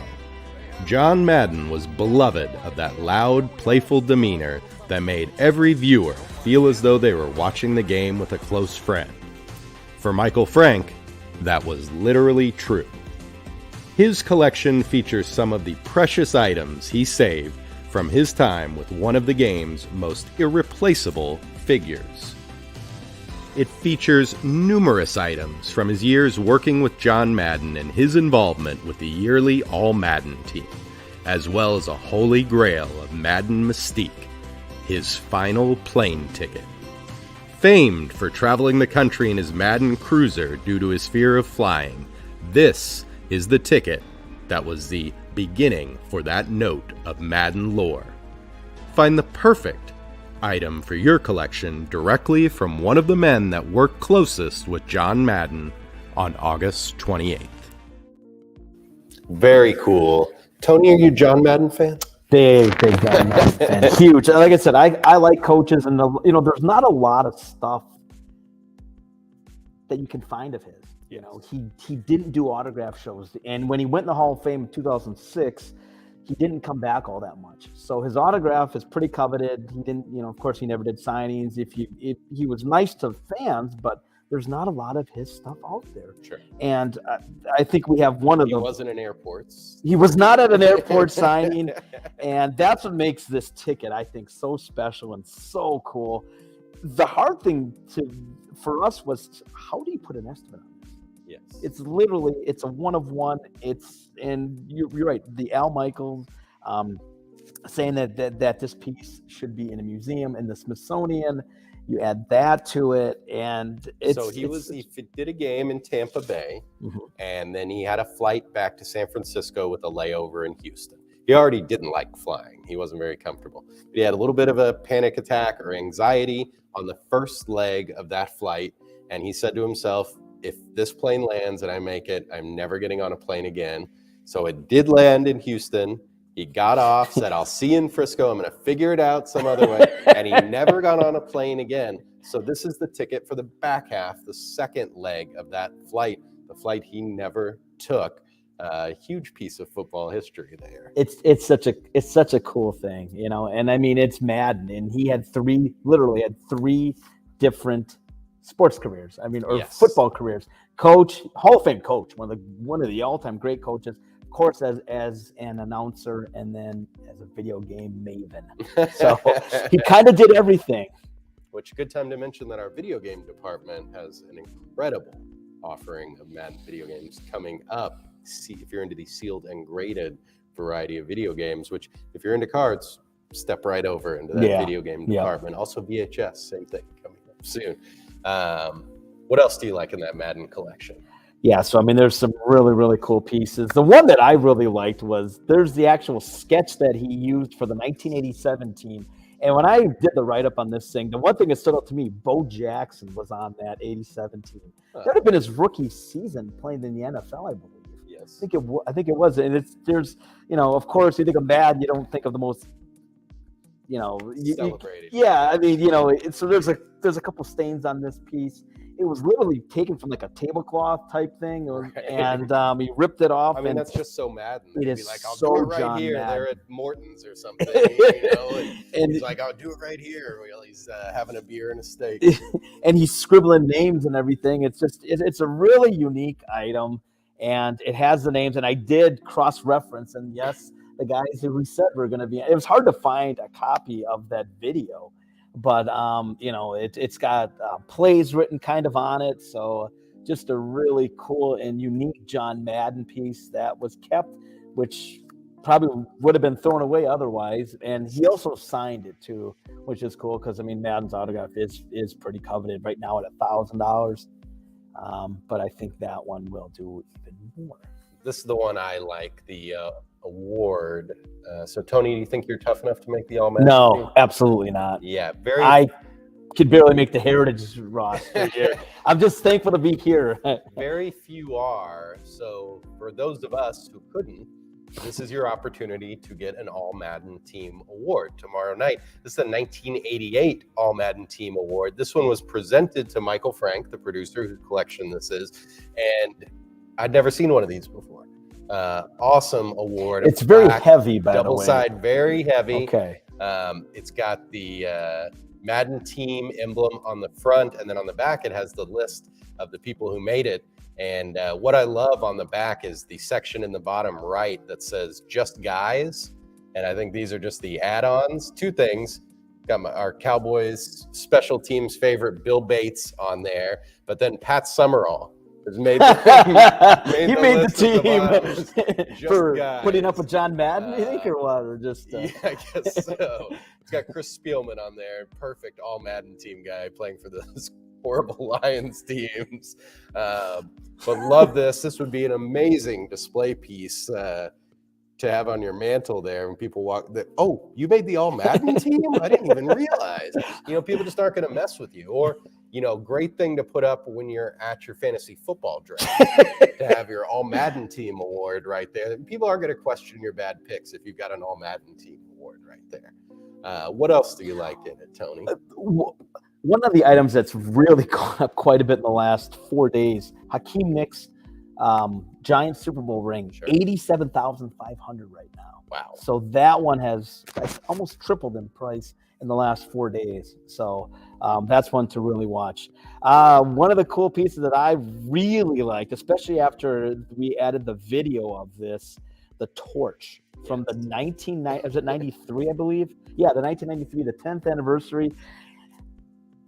I had no idea how many football icons carried this torch. Yes. And the first one, Al Davis, who did not do this kind of thing at all, is one of really the guys. Strange for him to participate. In Yeah, something to like see Al this. Davis with his dark glasses on and the jumpsuit, carrying it, and then you got Montana, Harris Barton, and just so many other guys. Ronnie Lott. I think Barry Sanders is on there too. Just a who's who of football greats carried this exact torch, because Michael Frank was the guy that had to basically design these props that were used for together, and then afterwards kept, he had the wherewithal to keep this stuff. And the thing I like about this particular lot, it's got the wooden case. Yes. It's a handmade case at this thing. And our operations team was like, who wants that? I said, just imagine that this torch literally was shipped from city to city to city and made this huge journey. And that's the case that it was. There's Jerry Rice carrying it right there. And just an unbelievable Steve Young, just a cool piece. And all Madden. That is I thought it was one of the more unique items from that collection. While we're talking football, took a few shots at the Lions earlier, but that wasn't very nice. We have a great Lions item for a guy that I think would have been a candidate for the All Madden team, Matt Stafford. And we have a helmet of his in the auction. Very cool example. It's from 2014. It's been photo matched to 3 preseason games, every regular season game, and then their wildcard playoff against the Cowboys. Wow. A game I was at where the Cowboys were victorious, I'm happy to say. There have been some questionable officiating at the very end on a picked up pass interference flag. But hey, these officials know what they're doing in the NFL. They're the best of the best, it's not Mike. like the NBA officials in the 06 NBA Finals. Totally different story there. But Stafford's just a great story, and I think a lot of people were rooting for him and fell in love with him with the Rams last year because he's so closely tied with the Lions. Had some really tough times in Detroit. Most quarterbacks have had some really tough times in Detroit, but he stuck with it. He still loves that town. His charities are still there, but he moved out to the Rams, got put on a great team, and he did it. He pulled off the Super Bowl victory. So he was the fastest player to 40,000 yards. He's 5 yards away from 50,000, so probably going to get that. And 60,000's in sight with the team that he's on. He could do that in maybe 2 or 3 seasons if he sticks around. So 60,000 career yards. Shouldn't that be like on a curve maybe a little bit since he had to play? I'm sorry, Lions fans. I mean, he did have Megatron. That's true. That's true. Megatron has the record for most yards in a season. But how about that? It's cool when you can have a gamer that he used the whole season and a Lions playoff season. There have not been too many of those. So if you're a Lions fan or you're enjoying watching Hard Knocks and Dan Campbell and you're looking for a good piece to pick up, this is very cool. Obviously, it has a future lot Hall of of Famer. Future Hall of Famer and Dallas native. He went to Highland Park High School. In fact, he was the battery with Clayton Kershaw back in the day when they were in high school. So cool thing. And the Lions, the logo's pretty cool. I like how it looks. And it doesn't get much pub. The Honolulu blue. There it is. So sweet gamer there from Super Bowl champion Matt Stafford, which in 2014 when he wore that helmet, I don't think anyone was thinking that would ever be a moniker applied to his name. We've got some cool Packers items too, including some negatives, Tony. Yeah, negatives that came from the original photographer of the team. And this here is a glass plate negative, the 1919 Packers. It is the first Green Bay Packers team, and front and center, Curly Lambeau with a football in his arms. Great image. Very, very awesome. Clear. Yeah. And, you talk about bookends. This is the beginning of football in Green Bay, or at least professional football in Green Bay. Right now, 25,000. And again, that's one that's hard to put a number on because what do you compare it to? It's the only known, Yes. especially from that time period. So really cool piece. We're excited to see what this sells for. Yeah, and the whole collection of original Packers negatives from those very early days, that's going to be tomorrow. And also, as far as Packers rarity, we have 1922 Packers program, which has one of the best monikers, the dope sheet. So a great piece here. The 1921 dope sheet, the first Packers program, is very sought after, but you may not know the 1922 examples are even rarer. I didn't know that. From 1922. It's the first that we've seen. And as far as we know, it's the first one that's ever been offered at auction. Mm-hmm. So big opportunity here. It's for the first victory of the Blues season when they took on the Columbus Panhandlers on November 5th at Hagermeister Park. So my mom grew up within a mile of that park, by the way. And it was a 3-0 victory, so typical of the era, but a very rare Packers item. And of course, the Packers are like the Yankees and the Cowboys. And the Cowboys, of course, the those linchpins of their sports as far as collectibles go. So this is a huge rarity. I'm interested to see where that's going to end up. We estimated it at 10,000. It's 15,000 right now. So one of those things that people are taking notice. That's a good one to keep an eye on. So Tony, what do we got on the big board? Yeah, there's been some really good action on these Super Bowl rings. Yes. We saw that in the last sale in May. The day before the auction closed, we also had 20 player rings in that one, and they were kind of hanging just under their estimates. And then on the day of the auction, they exploded. We had several that went over $100,000, including a Ravens ring, Colts ring. So I was expecting some action on those. Mm-hmm. Trey Essex Steelers ring, 60,000. That's a pretty one. It is. It's the one design. Of them. The 1991 Redskins Elvin Walton, 52,500. That one. You have to put a new shank on there that says. Oh, you have to change it. Oh, I never thought of that. You're right. That's a good design too. It's beautiful. It is beautiful. I like that one better than their first one, which is also in this auction. That's true. Bill Belichick, 77,50 right now. Easy enough for me to say. 77,500 on the 1918 Ruth signed baseball. So we're seeing that one move a little bit too. So the extended bid is in full effect right now. And let's go ahead and check the mantle. That's what everybody's wondering at home. The what? Wee Willie Keeler, 75,000. The mantle is. Oh, where is it now? There it is. 9. Tommy's on it for you. 9. Oh, Tommy again. 9,150,000. That's almost at 11 million. So we've talked about the Michael Frank collection and his Madden and all Madden material. We talked about the Dave Robinson collection. We talked about the Dick Grosh collection. We talked about the Packer Negatives collection. Up next that we're going to talk about, it's the most intimidating collection we have. Maybe the most intimidating collection Heritage has ever offered. The collection of Mr. James Harrison. Take a look. He gets it away and it's picked off at the goal line. There's a flag thrown on the run back. James Harrison to run it back, and Harrison. It takes a special kind of toughness to play for the Pittsburgh Steelers. Harrison is going to go all the way. And James Harrison was the purest distillation of that quality. A terrifying force of nature who rose from undrafted free agent in 2002 to become one of the faces of the franchise. He'd helped deliver 2 Lombardi trophies to Steeltown during his 14 seasons in black and gold, earning recognition as the NFL Defensive Player of the Year during that second championship campaign. Add to that resume 5 Pro Bowl appearances and the Steelers' franchise sack record, and you can see why there's a bronze Canton bust in his future. Certainly, such a well-deserved honor would even further elevate the contents of the James Harrison collection in our August Platinum auction. Consigned to auction by Mr. Harrison himself, each with his signed letter of provenance. An incredible array of gamers that battered the NFL's best for 16 seasons.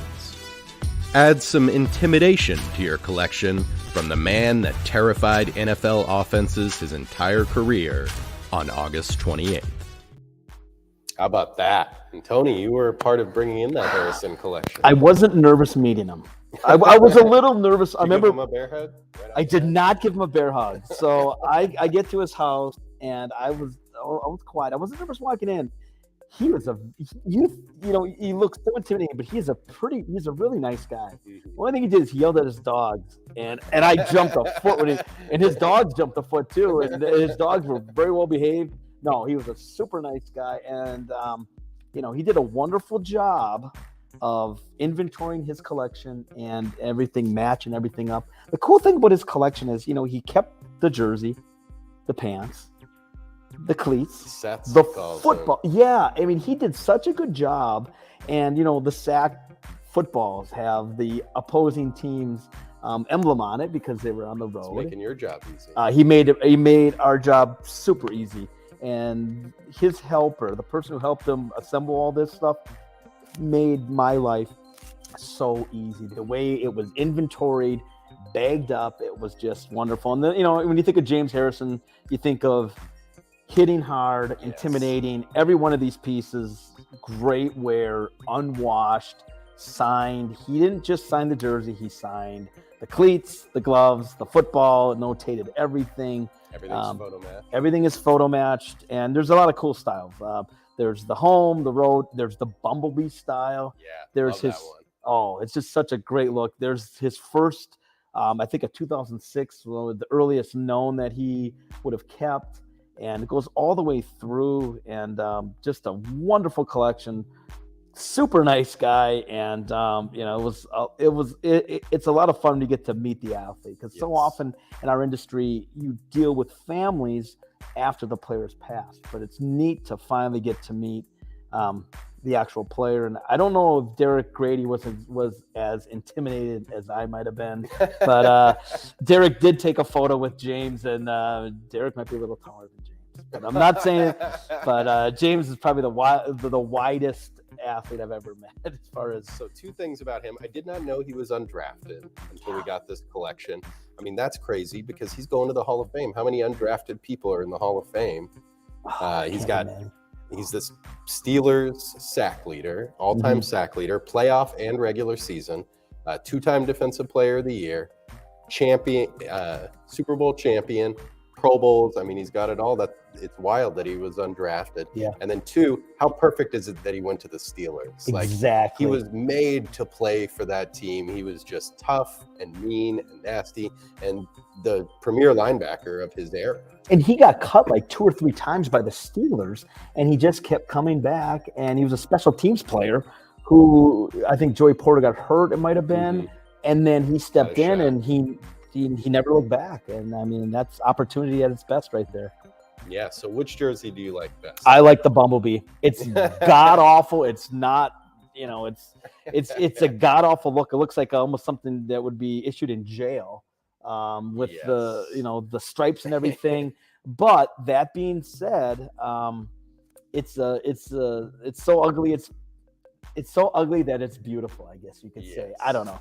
It's unique, and collectors really go after those unique items. And the one that I like is it's a throwback. The 2012, it's got the 80 seasons patch on it. Yes. So it's cool. It's only one for I think 2 or 3 games is when they wore these things, and I thought that one was kind of unique. Yeah, I like the 2015 one, Tommy. It's 532.67. But what I like about this one is it was his final sack. It's photo matched to that game versus the Chiefs in 2015. And he's got the Steelers career sack record. And this is what he said it. His final sack. So that's the record. It's got the DMR patch too on the right shoulder. It's got the ball from the sack, of course. Like you said, he's got it all there. The gloves. And like you said, these jerseys are just battered from the punishment he was dishing out. I mean, if you're a Steelers fan, a must-have, you got to get a piece of his collection. There's 18, I think, lots of his. I think at least 18. And there's Pro Bowl jerseys as well. And if you're a Bengals fan, he's got some Bengals jerseys in there. The Bengals, I think 2 of the 3 Bengals, I want to say 2 of them were photo match almost every game that he played for the Bengals. He wasn't wearing one a game with the Bengals, and we have his shoulder pads, and they are impressive. I'll say that. Even I would look big in it. So, Tony, let's take one last look at the big board over here. Okay, 9.3 million right now. Wow. So, incredible number. I'm sure it's going to continue to go up, but I mean, this is just unlike anything I've ever seen. Well, to be honest, in my 17 it's years. Unlike anything anyone in the sports collectibles industry has ever seen. It's at a huge number already. It's still going to go. Obviously, some heavy hitters. So I agree with Dadagard. This is incredible. I sure wouldn't be eating chicken wings while handling that card. Agreed. In fact, I would say don't eat chicken wings while you're handling any collectible. It's just a good rule to have. But it's a monumental night for our consigner. We're very happy for him, Anthony. And for the industry as a whole, when you establish a new record like that, it's going to help everyone involved. So we'd love to thank our bidders and all of our consigners in the auction. Thank you for trusting us with your treasures, and we hope you are pleased with the results tonight. Thank you to all the bidders. Of course, we could not do it without you guys. Keep going. You're not done yet. Keep bidding. Go get what you want. We can always come back on here, right? I mean, we can always got hit again. We can always do videos. Yes. And we want to thank, of course, our staff of 12 people who helped put on this show. Everyone knows no one person could put on this show and do everything that takes. Tommy heads that up, and we need to thank our operations team, the best in the business. They're the ones that are in the trenches doing the real dirty work. They make sure all of your treasures, whether you've consigned them or you've won them, are handled properly, authenticated, taken care of. Those items are their babies while they're here, and they take incredible care of them. And we want to say thank you to everyone who's watched. We've had a lot of fun. Maybe we'll pop on the old Instagram Live later as we see where the mantle ends up. Maybe it'll go till 3 a.m. That's what we're hoping for right there. I'll stay up all night. You'll stay up all night. Yeah, Tommy, definitely. are you good? Tommy's going to bed maybe. He's but ready to get some chicken wings and not talk about collectibles, I think. But everybody have a great night. Good luck in the auction. Don't forget, tomorrow night is session 2. And we've got our September catalog auction coming up. That's going to be launching next week. Wow. So look out for that. And we're taking in consignments for our fall catalog auction as well. And if you're at the East Coast National, come by our booth. Say hello to Jason Simons, who's heading up the booth out there, and see if you think his nickname Charlie Brown fits. Wow. So we've had a lot of fun tonight. We hope you have too. Everyone, have a great evening, and we'll see you out there. Good luck in the auction.